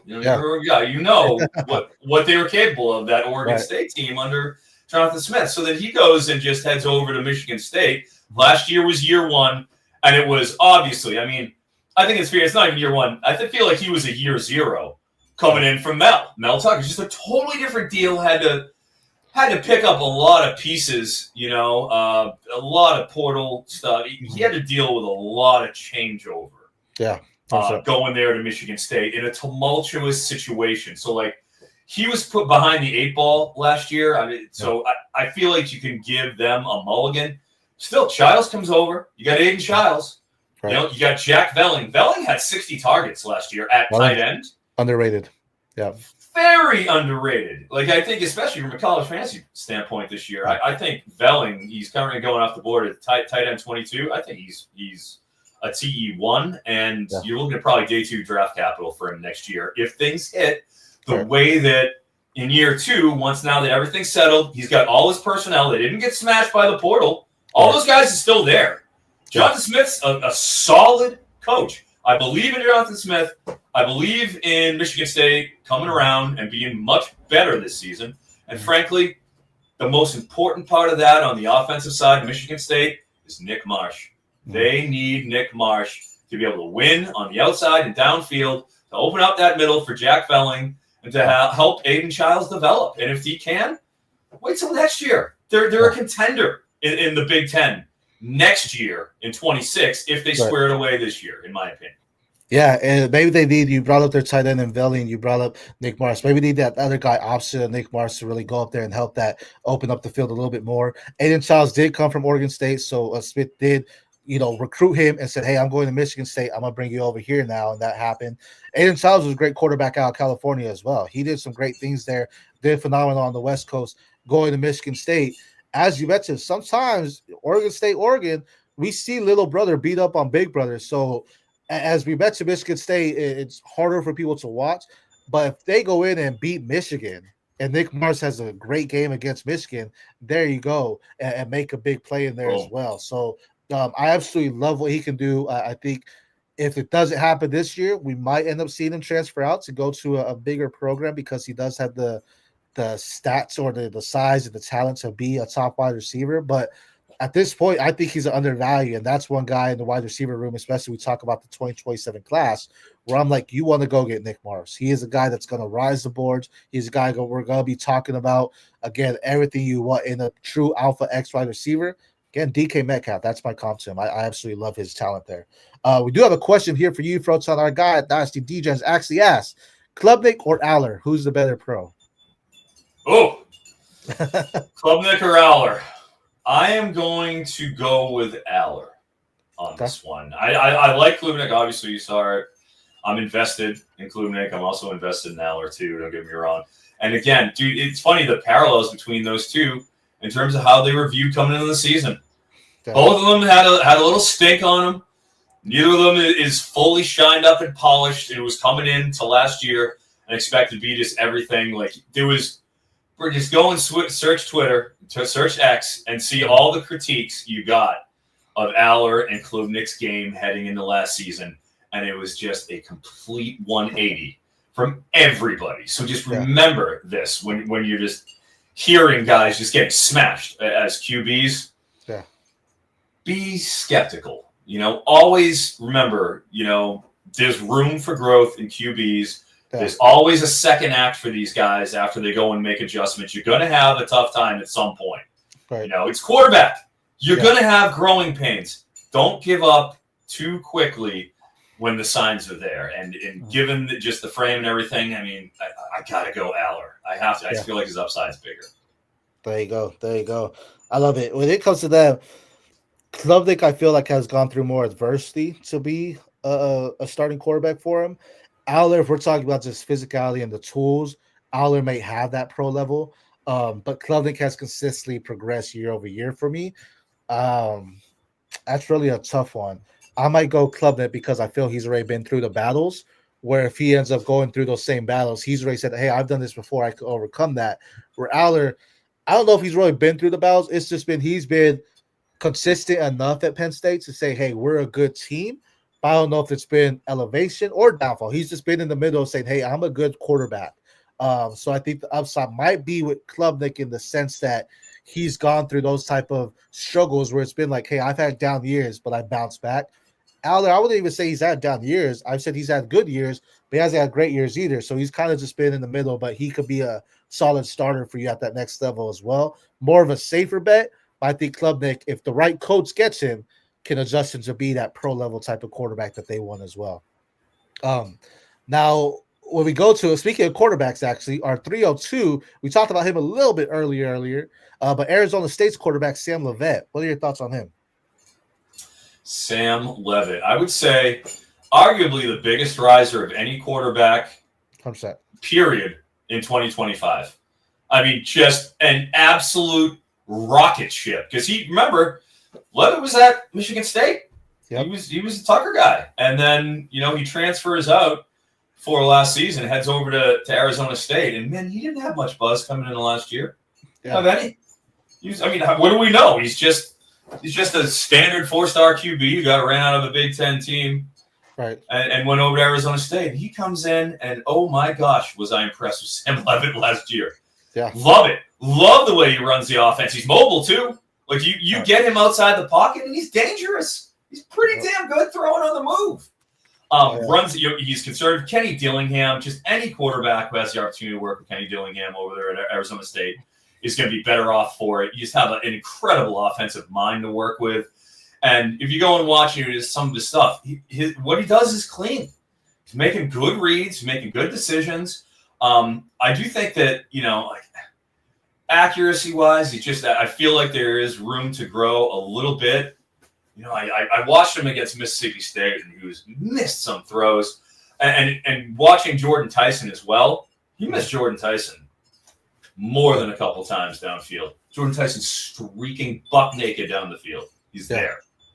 I need to see a little more accuracy on those downfield throws. He's got Jordan Tyson to work with. He can. Yeah. If he can kind of calibrate, and get on that page and kind of dial that in, like his arm's good enough to be able to get it downfield. It's just a matter of being, on that page. That's what I need to see out of Levitt. I need to see deep ball throwing and not missing Tyson as consistently as he did, because there's a couple of big opportunities that left on the board last year. For sure. And, I said it earlier, I already talked about Levitt if Jordan Tyson's not there. He definitely makes the impact there. And you brought up Michigan State. We weren't necessarily talking about him and Jordan Tyson wasn't there. Now he goes to Arizona State. That's there. I love that he brought up the mobility, because he does have that underrated mobility where you might not be watching that his game, but he can throw on the run and make some good plays. He has a great arm as far as throwing those darts. I think he knows how to throw some solid bullets. I do want to see a little bit better ball placement when it comes to downfield arc for him, but there is some opportunity for it. I mean, we might be saying Levitt, we love it, right? And that could be his little model there, what we're saying for him, because there is some good upside there. Excuse me. When you take him at 302, I think that's great value when we talk about quarterbacks that have risen. Again, he comes out and has another great year. We could be saying a day 2 type of quarterback. I don't know if he's going to push into day 1 unless he takes Arizona State to a natty, almost there this past year. But there's a lot more that needs to be seen from him in a full year with him. And what is he doing outside of Jordan Tyson? Are these other wide receivers, is he making them better, or is it Jordan Tyson making them better? When it comes to quarterbacks, I feel you have quarterbacks that elevate their wide receivers, but then you have quarterbacks that are elevated because of their wide receivers. And Levitt may be one of those guys that's better because of his wide receiver. But again, another year under his belt, seeing what he could do, him and Jordan Tyson going into the Big 12 again, potentially being the top contenders there. Will it happen again? If so, he could definitely rise the draft boards as well. There's a lot more to see for him. Now, our 303, we talked about Florida already. We talked about a freshman wide receiver in Decorian Moore. Dallas Wilson out of Florida is our 303 here. What are your thoughts on Dallas Wilson as a freshman? Yeah, we're gonna have plenty of Wilsons out there catching passes from Florida this year. You're gonna have Trey Wilson in the slot, catching those manufactured touches, and just he's dynamic. And you have Dallas Wilson on the outside. I mean, wow, I'm pretty excited about what Florida could be in the next 2 years. Because they play the toughest schedule in the country. Their schedule in 2025 was a massacre. Right. Just a nightmare. Like, you don't want any part of that. Yeah. But even this year, again, this is, Billy Napier, keep his job. Everybody's sticking around. You got DJ in year 2. Mm-hmm. Oh, man. And with Wilson, I haven't had the opportunity to see him in person. You always want to get those in-person eyes there. But, God, it's hard not to like what you see, on tape there at the high school level. And I'm very excited to see what happens there and what kind of time he'll get with the Gators, because look, Chamari DK, gone. Mm-hmm. Elijah Badger, gone. Right. Trey Wilson was hurt pretty much all last year. Right. Opportunities there. You could walk right into a starting role for one of the most powerful teams in the country with DJ at Q. Right. What a situation.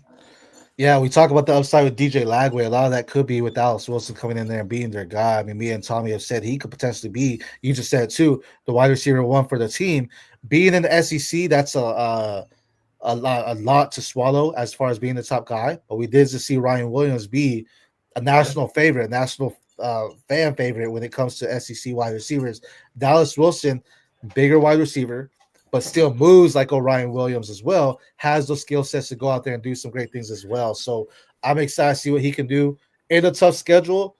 When you're breaking it fully down, yeah, the schedules are hard, but when you're playing in SEC, the schedule is always hard, right? It doesn't matter what team you are. Yeah, you could go line by line and adjust the ranks and say, hey, here you go, here's our schedule matchups. But really, everyone is a tough one to follow when it comes to SEC. You're playing against top tier talent every single week. You're playing in the SEC. Dallas Wilson's definitely got a lot to take care of, but if he goes out there and dominates, it could be something great. And when I say dominate, at least, I don't need to see 1,000-yard season as a freshman. I know Jeremiah Smith had that, but if he goes out there and has 600-700 yards off 60-70 catches, and then maybe he has 90 targets or so, to me, that's great. I think that shows what he can do as a true freshman. Now, if he goes out there and breaks the wall and says, hey, here's a 1,000-yard season, 80, 90 receptions, 100 targets, that it's like, okay, I've been sold on him, but now just take my wallet, take my bank account. Here you go. I'm all in on Dallas Wilson if he has a season like that. But again, I think there's a lot of upside to have. A lot of great things can happen. And as a freshman, I think he'd go out there and do some good things as well. Now, our next guy here, we talked about him briefly, Kaytron Allen at 304, though. Penn State has Nick Singleton. Pale, who you're talking to, it's Kaytron or Nick. Both have their upsides, both have their strengths. What are your thoughts on Kaytron Allen?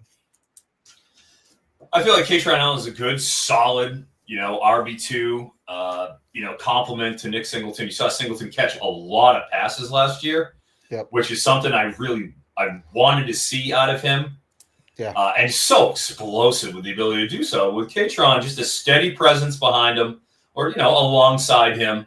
That being said, I'm not wowed by his athleticism in the same way that I look at some of the stuff that Singleton can do and be like, all right, I can see this happening. I don't look at him quite in that same vein. If I were to go with another running back here, we have somebody right after him who's a running back. That's maybe a little bit on the older side. I like Jonah Coleman from Washington, and he's obviously somebody that isn't, I would say, a household Devy name really at this point, in any way, shape, or form. But I said his ability to make people miss, and he's got like a low center of gravity, like kind of a thick bowling ball type frame, but his feet are exceptionally quick for it, almost in a Ramondre Stevenson type of a vein with just the footwork, the quick feet in close quarters that I see that I really like out of Coleman. Kaytron's fine, don't get me wrong here, but I feel like the opportunity cost of what you could have gotten here in terms of talent, I would have personally gone in another direction. I don't love Kaytron's athletic profile. Okay. I think he has the size. He's more of a vertical runner. I don't think he has the pad level that you want in a running back. He's going to be someone that's running straight. And at a running back position, you don't necessarily want the guys that aren't getting low. He's taller, so you want to see him get low, but yet he's using his size to say, hey, I'm just going to try to run through you. And that could be a downfall in some running back games. And that's where Kaytron Allen kind of slips for me a little bit. But Penn State produces running backs, so I understand why he's up there to be one of your top guys as well. Or not yours, but as a top running back that you're drafting there too. You brought up Jonah Coleman. I mean, we'll get to 305 here in a second, but 306 was Makai Hughes out of Oregon. Now, this is a running back that transferred from Tulane. And so what are your thoughts on Makai Hughes? Would you take him over Kaytron? I watched a ton of Makai Hughes last week. I was doing some running back work. I still, I'm wrapping up here for college fantasy football purposes because I got to know everybody.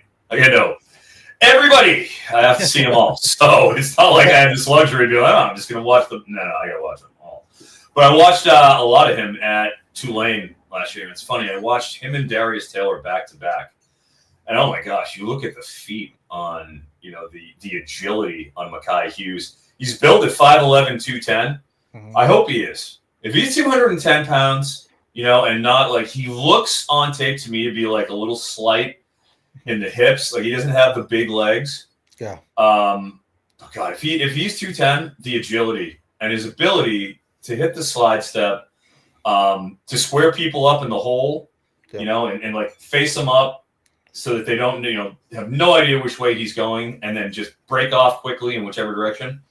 Very sudden, very, very sudden in his movements. And you see with him being at Oregon now, out of Tulane into Oregon, having the kind of space you'll get, considering the weapons that we talked about already, they have in the wide receiver core, and a big arm QB there at Dante Moore. He's going to have opportunities. And I know as an Oregon guy, you saw Jordan James last year. Yes, and while he didn't have the blow-away athletic profile, that we saw at the Combine, like a 4.55 or something in that range. You just watch how he fit that system like a glove very nicely. And I think you're going to see Hughes come in and be, if he can run like that, I think he's going to be a real factor. The only thing that kind of scares me about him is you got a lot of guys in that backfield. Yeah. We know Noah Whittington's going to get his work. He's that nominal number 2. He's going to be there. And then Jordan Limar. I liked what I saw of him. When I got a chance to see Limar, I was like, oh, this kid could go. And I thought even there was a possibility they might not even bring somebody in. Yeah. And just go with a Whittington-Limar combo. There's a lot to like. There's a lot of talent in that room. It's the only thing I really look at with Hughes being the frame, needing to kind of thicken up a little bit if he wants to have a physical presence in the Big Ten. Because we're not in the AAC anymore, baby.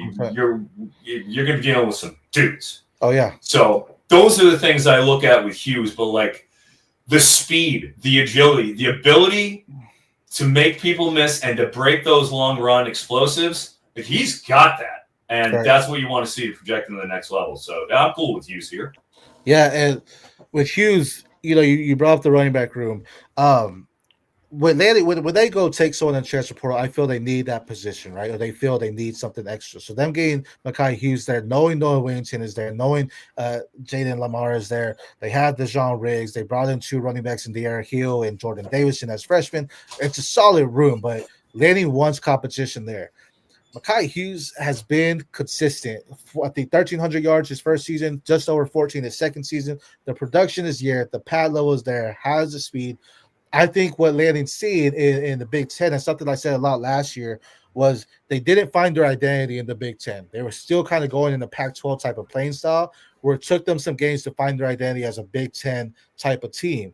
Getting a more physical running back, and what I see in Makai Hughes is someone that can attack the middle a little bit better than what Limar or Noah Whittington can do, I think tells, hey, they want to find that physicality up the middle and bring in someone like him. Now, is he going to be as electric as what Bucky was or what Jordan James was? Probably not. But I don't think they necessarily want that because they know they have their wide receivers that can bring that electricity. Or Makai Hughes is going to be really their rock and say, hey, we just want to make these defensives tired so we can open up the door for these wide receivers. And that's something where he can come in and do some great things as well. Limar, I think, is going to surprise a lot of people this year. I know you mentioned Noah Whittington. On paper, Whittington is the number 2 guy. I think Limar is going to be a guy that's going to surprise a lot of people and have a lot of big home run plays. His speed is spectacular. He's probably their fastest back that they have there. And it's going to be interesting to see what they do and how they adjust their running backs. I don't expect the freshmen to see the field because they have so much depth there, but they definitely have a lot of tools under them. And the running back coach, Rashad Shambles, actually said each running back complements each other. Each running back has a different strength, and we're going to play to those strengths to make sure each running back is doing what they need to do to get the job done for us as well. So Rashad Samples is doing great things out there in Oregon as far as recruiting the running backs and getting the running back room. And when your running back coach is excited about every single player, that's something great. He says they all have something to do. They all have their weaknesses.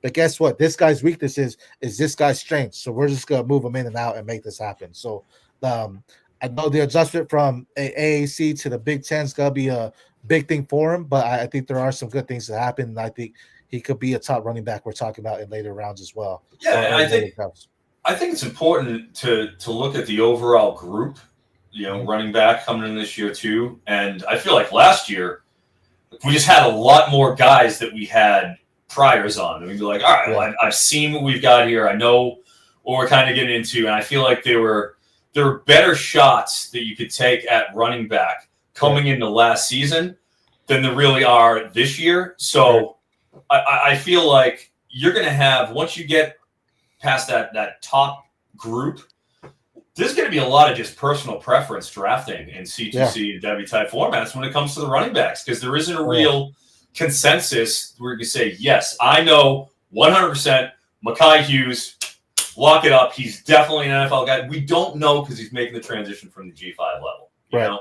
So I do think there's going to be some opportunity there in the running back position to get some value, because there's going to be guys who emerge. You know, and if you go and you pick them up in the later rounds, you're going to profit. Yeah, exactly. You mentioned guys they emerge. I mean, that's big too. Yeah, if they one season, like I said, is all it takes, and that draft capital is like, oh, I got a second round draft capital, perfect. I want that, right? So I agree with that. Now, 305 we skipped over because Makai Hughes was 306, so we wanted to do that. Kaytron Makai Hughes there. 305 Makai Lemon out of USC. This is again the player you're talking to. Some will take him early in second round. Some may even take him late first. What are your thoughts on Makai Lemon out of USC? Oh yeah, first I'm a Southern California guy, so I went to quite a few USC games last year. I saw a lot of Makai Lemon. Okay. As one of the I would say foremost college football prop aficionados when it comes to that, I made a lot of money on Makai Lemon last year. A lot of money, because it became very quickly apparent, for me where I'm watching the games, that it's not Zachariah Branch.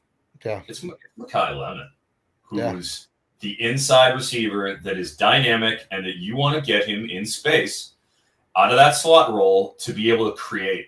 And that's what he did. Like he was this. And in fact, like keep in mind with Makai Lemon, he was a slot for the first 8 games. Yeah. Then he started winning downfield from the outside. And that really started with their game against Washington. Also if you watch the game against UCLA, with Makai Lemon, bro, he started winning on the outside, downfield, and having a completely different dynamic that Lincoln Riley really didn't give him the opportunity to do early in the year. And he's out there from the X spot, because Deuce Robinson had pretty much at that point proved himself to be just too long. Right. There's the problem with having you don't want too much height on receivers when you're 6'6", like a Deuce, and he's like a hybrid tight end. They really were only using Deuce Robinson inside the 30-yard line. You're really even inside the 20, and they'd run like a skinny post up the middle with him in the red zone, and he would slay that route. That was the one route you look at Deuce, and you're just like, that's what he does. That's what he can do. Because everything on the outside, when it comes to the fades in the corner of the end zone, that's Jacoby Lane territory. Yeah. Oh, it's Jacoby Lane. You don't throw a freaking jump ball to anybody else. You throw it to Jacoby Lane. So with Deuce factoring out, they moved Makai Lemon over there, and dude, he won some deep balls. Yeah, he hit some deep balls from that X position. Yeah. Smooth hands, twitchy with the ball in his hands and in space. Oh, yeah. And when he catches the ball, man, he catches and he's shooting going right upfield. Right. It's like he has that nose for the end zone. You can just smell the big plays. And the beauty is he started winning downfield, but he won all season on those slants and hitches on those little extended handoff type things. Right. He did that all season long. When he added that other dynamic to the game, that's when I sat there and said, Makai Lemon is a first-round caliber wide receiver in the 2026 class if he comes out and has a big season. I think that's his upside. I think he legitimately has that first-round upside. I think he's a freaking phenomenal deal. Yeah. Midway into the third round, love it. Love Makai Lemon. Now, I'm glad you brought up two wide receivers and Deuce Robinson and Zach. You brought up all the wide receivers at USC, really. So you brought up Deuce Robinson, Zachariah Branch. Then you brought Makai Lemon and Jacoby Lane. Now, we talk about the hype as freshmen coming in. Deuce Robinson and Zachariah Branch were 5-star prospects. Makai Lemon and Jacoby Lane were 4-star prospects. So I'm saying that because you look at these prospect stars, depending on your consensus score 247 on 3, a great tool to use.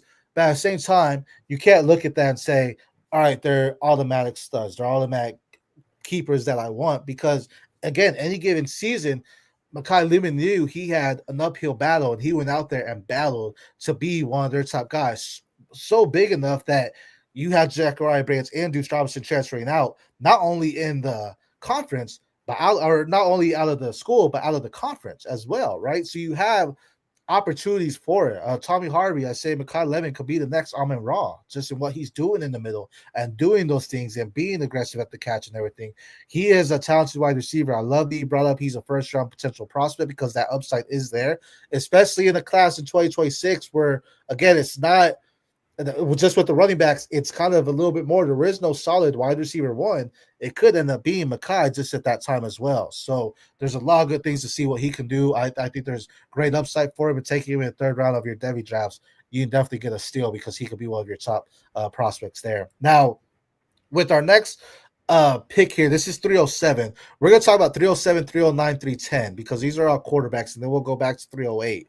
But 307, Julian Sayin out of Ohio State. 309, Nebraska, Dylan Raiola, quarterback. And 310, Oklahoma transfer quarterback, John Machir. I will say when it came to these picks, these were picks that we were all like, wait, they're still on the board as well. So we said, all right, we got to take these guys.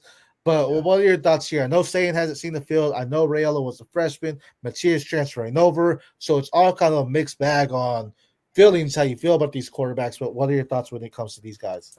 Raiola and Sayin are great examples of the post-hype thing, where, you know, you're looking at Raiola, especially probably Raiola because of his frame and his big arm. You're looking at him coming in last year, and they were in that Bryce Underwood type spot, in the Keelan Russell type spots. And now look, we're only a year out. What did these guys do? Dylan Raiola did absolutely nothing to knock himself down. He went over there as day one starter at Nebraska and made that team better. You know, he had some growing pains, of course.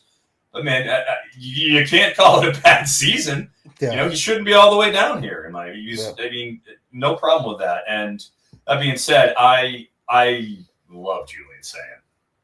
I love Julian Sayin. So Julian Sayin is from Carlsbad, California, which is in San Diego County. It's North County, San Diego. And I obviously saw him at the Elite 11 a couple of years ago, had a chance to talk to his dad. Get to know him a little bit. And I actually went and ran a full route tree with the Carlsbad High School football team 2 summers ago. Nice. With Julian Sayin. So I have caught passes from Julian. His brother, I don't know if you guys realize this, Aiden Sayin has like a 3-year starter quarterback at the University of Pennsylvania, you know, in the Ivy League. Yeah. So there's a real lineage, you know, and he's the younger brother of the older brother. So he was going through all the same stuff, going through the drills at a very young age and picking all this stuff up from his brother, who was really sharp. They're both very sharp kids, too. Mom's a teacher, you know, like solid. Right. What I love about Sayin, one, as somebody like I ran a full route tree with him. Yeah. I caught balls, every ball you can catch from him 2 years ago. He throws with pace, but touch. Yeah. Very soft ball. Like that ball, you see it coming and it's there. The spin is so clean, so true. The flight path is right there, easily trackable. You know, in terms of like the catchability of his ball, his ball comes out so clean. Mm-hmm. I think the world of him in that sense. But in addition to that, mentally, he's a gamer. Yeah. Real competitor. Like I wouldn't say like intense, but man, that kid's focused. He's not playing games. You know, like there's no goofing around with him. You know, we're out there, you see him around his guys, his high school. He's all business. And when you got a kid who was Nick Saban was in his living room, you know, on Christmas time, making sure that Sayin was still coming in. Oh yeah, everything's good. Week and a half later, Saban goes and retires, and boom, Sayin's out, goes right to Ohio State, not playing games. Yeah, like I don't care. Came with the war, I don't care. Ohio State, he hits the road immediately. Yeah, he's focused, he's sharp, his balls are incredibly catchable.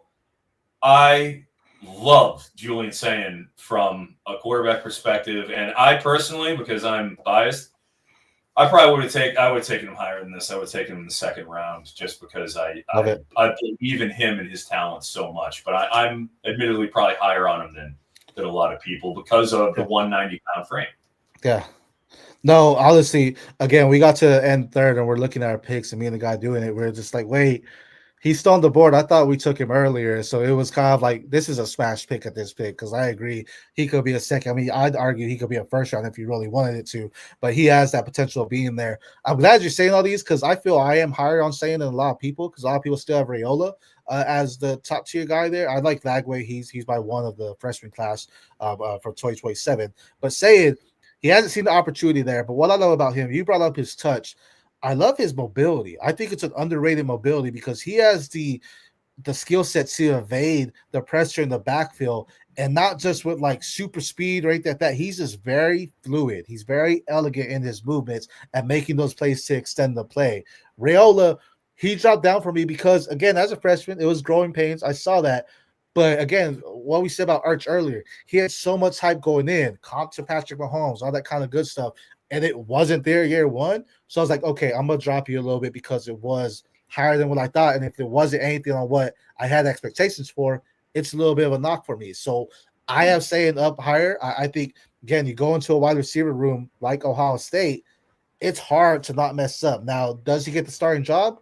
It's a QB battle there too. But I think he will be the starter for them. And I think we're going to see some great things for him, especially for the past years at Ohio State. We haven't seen guys year over year. Sayin has 2 years with Ohio State at least, that he can go out there, and if he develops a great chemistry with Jeremiah Smith, is it Jeremiah Smith making him better, or is Sayin actually using Jeremiah Smith and now they're just complimenting each other? I think it's going to be that second part where they're just complimenting each other very well. And he's about to go Super Saiyan. If you're a fan of Dragon Ball Z, he's going to be what you want, that Super Saiyan kind of mentality, and just go crazy on them. Now, we brought up Mateer as well. Mateer is, I think, rising on prospects, going to Oklahoma, has, dual threat capability, has the rushing ability. He went with his OC there, going over to the head coach now there as well.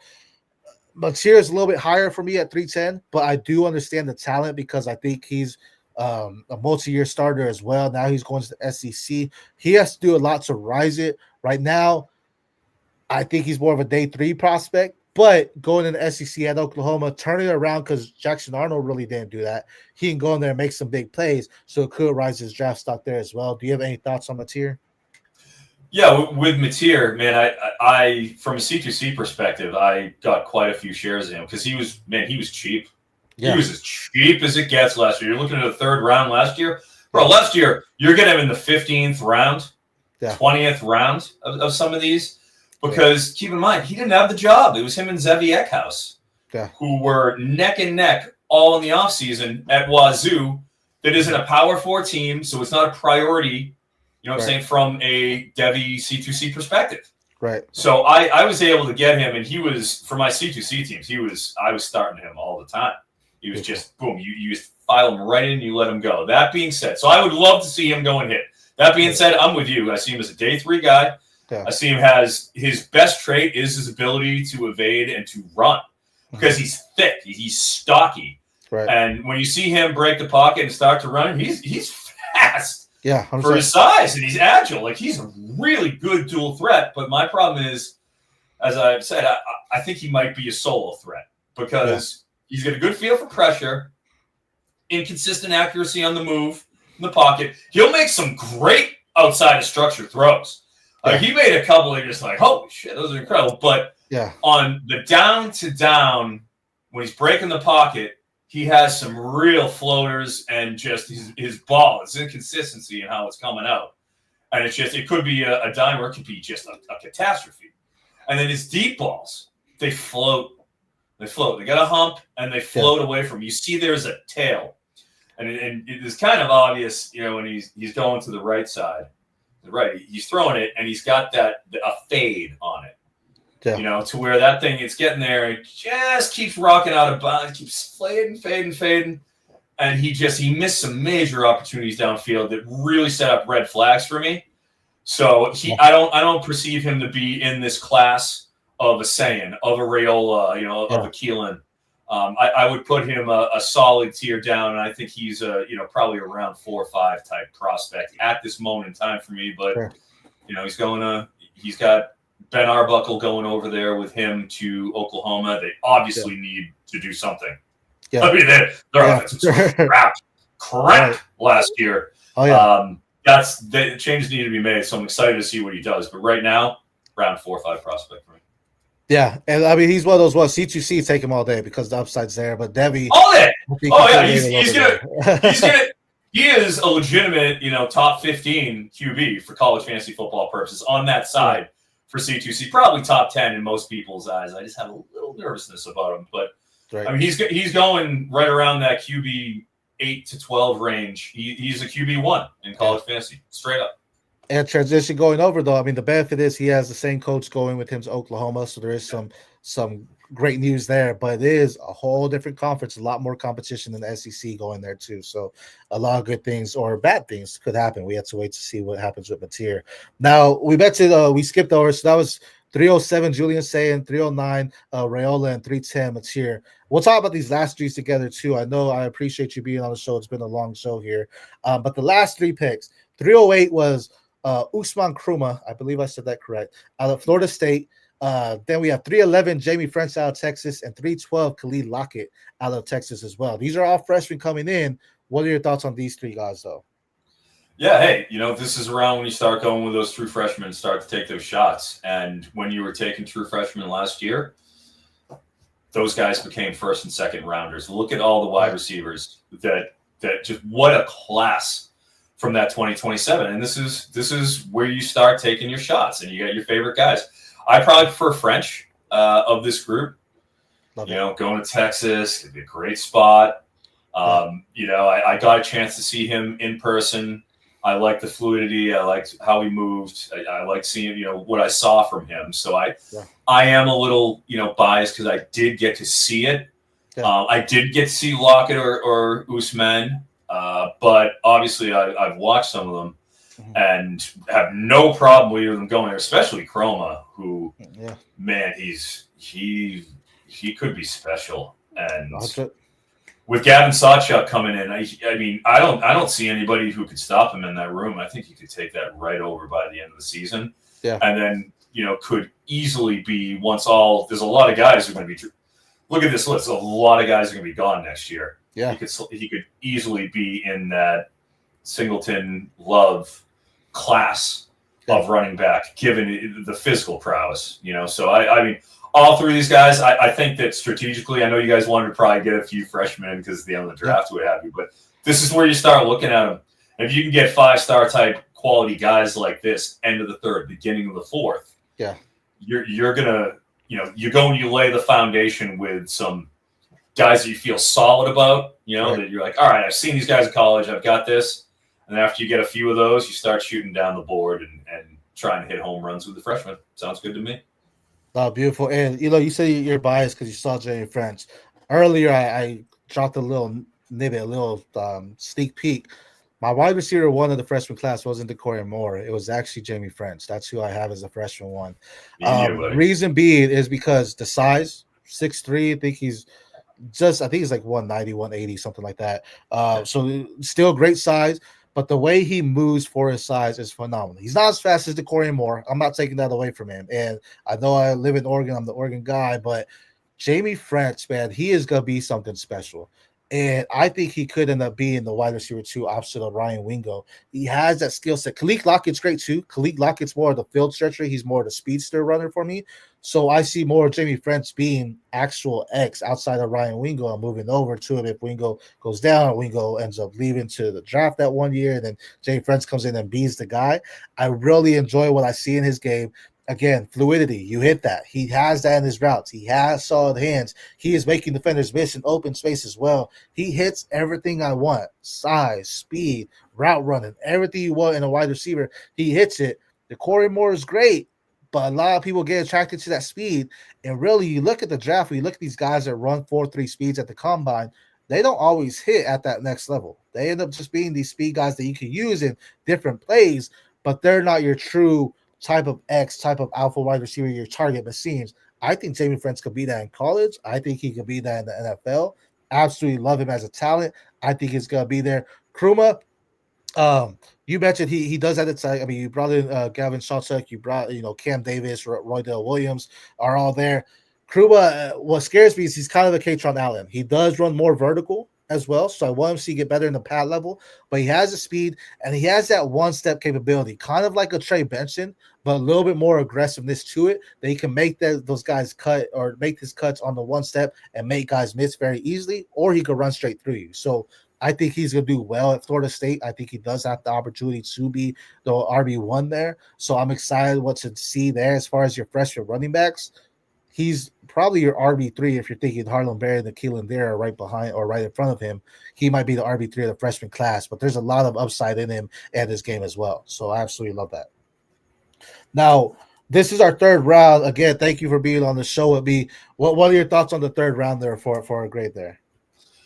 I feel like there's opportunity here. Obviously the first 2 rounds is going to be packed with the household type names you're going to expect. But when you're getting guys like Makai Lemon and then Sayin and Raiola and French and Levitt and, Dallas Wilson, like this is where the freshmen really come in. That being said, if I'm looking at this and I'm saying, all right, in terms of opportunity, where are some guys that I would go after this? Jacoby Lane would be literally, he would be the 4-1. He would be the next guy I take here. Okay. I have seen too much from that man. And up close, from arm's length, watching that kid and how he handles those end zone balls. Oh my God. Right. Oh my God. He is awesome. He is just a red stone weapon, like that end zone corner fade. He's great. I think you could take a look at Denzel Boston for Washington, see how he develops, from an older type guy. Obviously really appreciate them. And if there's one more, Jeremy Bernard, I'd want to kick around and look at. I think that's probably where we're at in terms of the wide receivers that I see here that are left. Those are guys that I'll look at. I'm like, okay, all of them. I like all of those guys. Yeah. No Carson Beck here. Carson Beck, gosh, he was all over the place for so long. Yeah. And how the mighty have fallen. He gets injured. Has multiple bad reports about in terms of his commitment to the program and stuff like that. In terms of where his head's at, he's getting dumped by the Cavender twins. Like, oh my God, it's just few guys have had as bad an offseason as him. If there was another QB though that I think could slide in, I like Fernando Mendoza, Indiana. Okay, dude, he was real good at Cal last year. Made a couple of guys like Isaiah Hunter look better than he probably is. Made Jack Andreessen into a star. He's now over there in Texas. Yeah. I think that if I'm looking at somebody who could potentially get into that, who's down the board a little bit, I think that there's real potential with him. I think he's right there with Mateer type of a thing. I think they're in the same class. So those are a couple of guys that I looked at just upon perusing and said, ooh, here's a few that I'd look at and I have some interest in. Fair. No, with Beck, I mean, I know a lot of people watched Cam Ward before he went to Miami, but really was his Miami season that made him the 101 overall in the NFL, right? He just went out there and did work. So who's to say Carson Beck doesn't do the same thing? And then we're talking about him as, he came out here and did a great season. Granted, there's a lot more quarterbacks in this class, but you never know. It could actually elevate him to a top 10, saying, hey, he went to this program, kept it consistent to what Cam Ward did, if not better.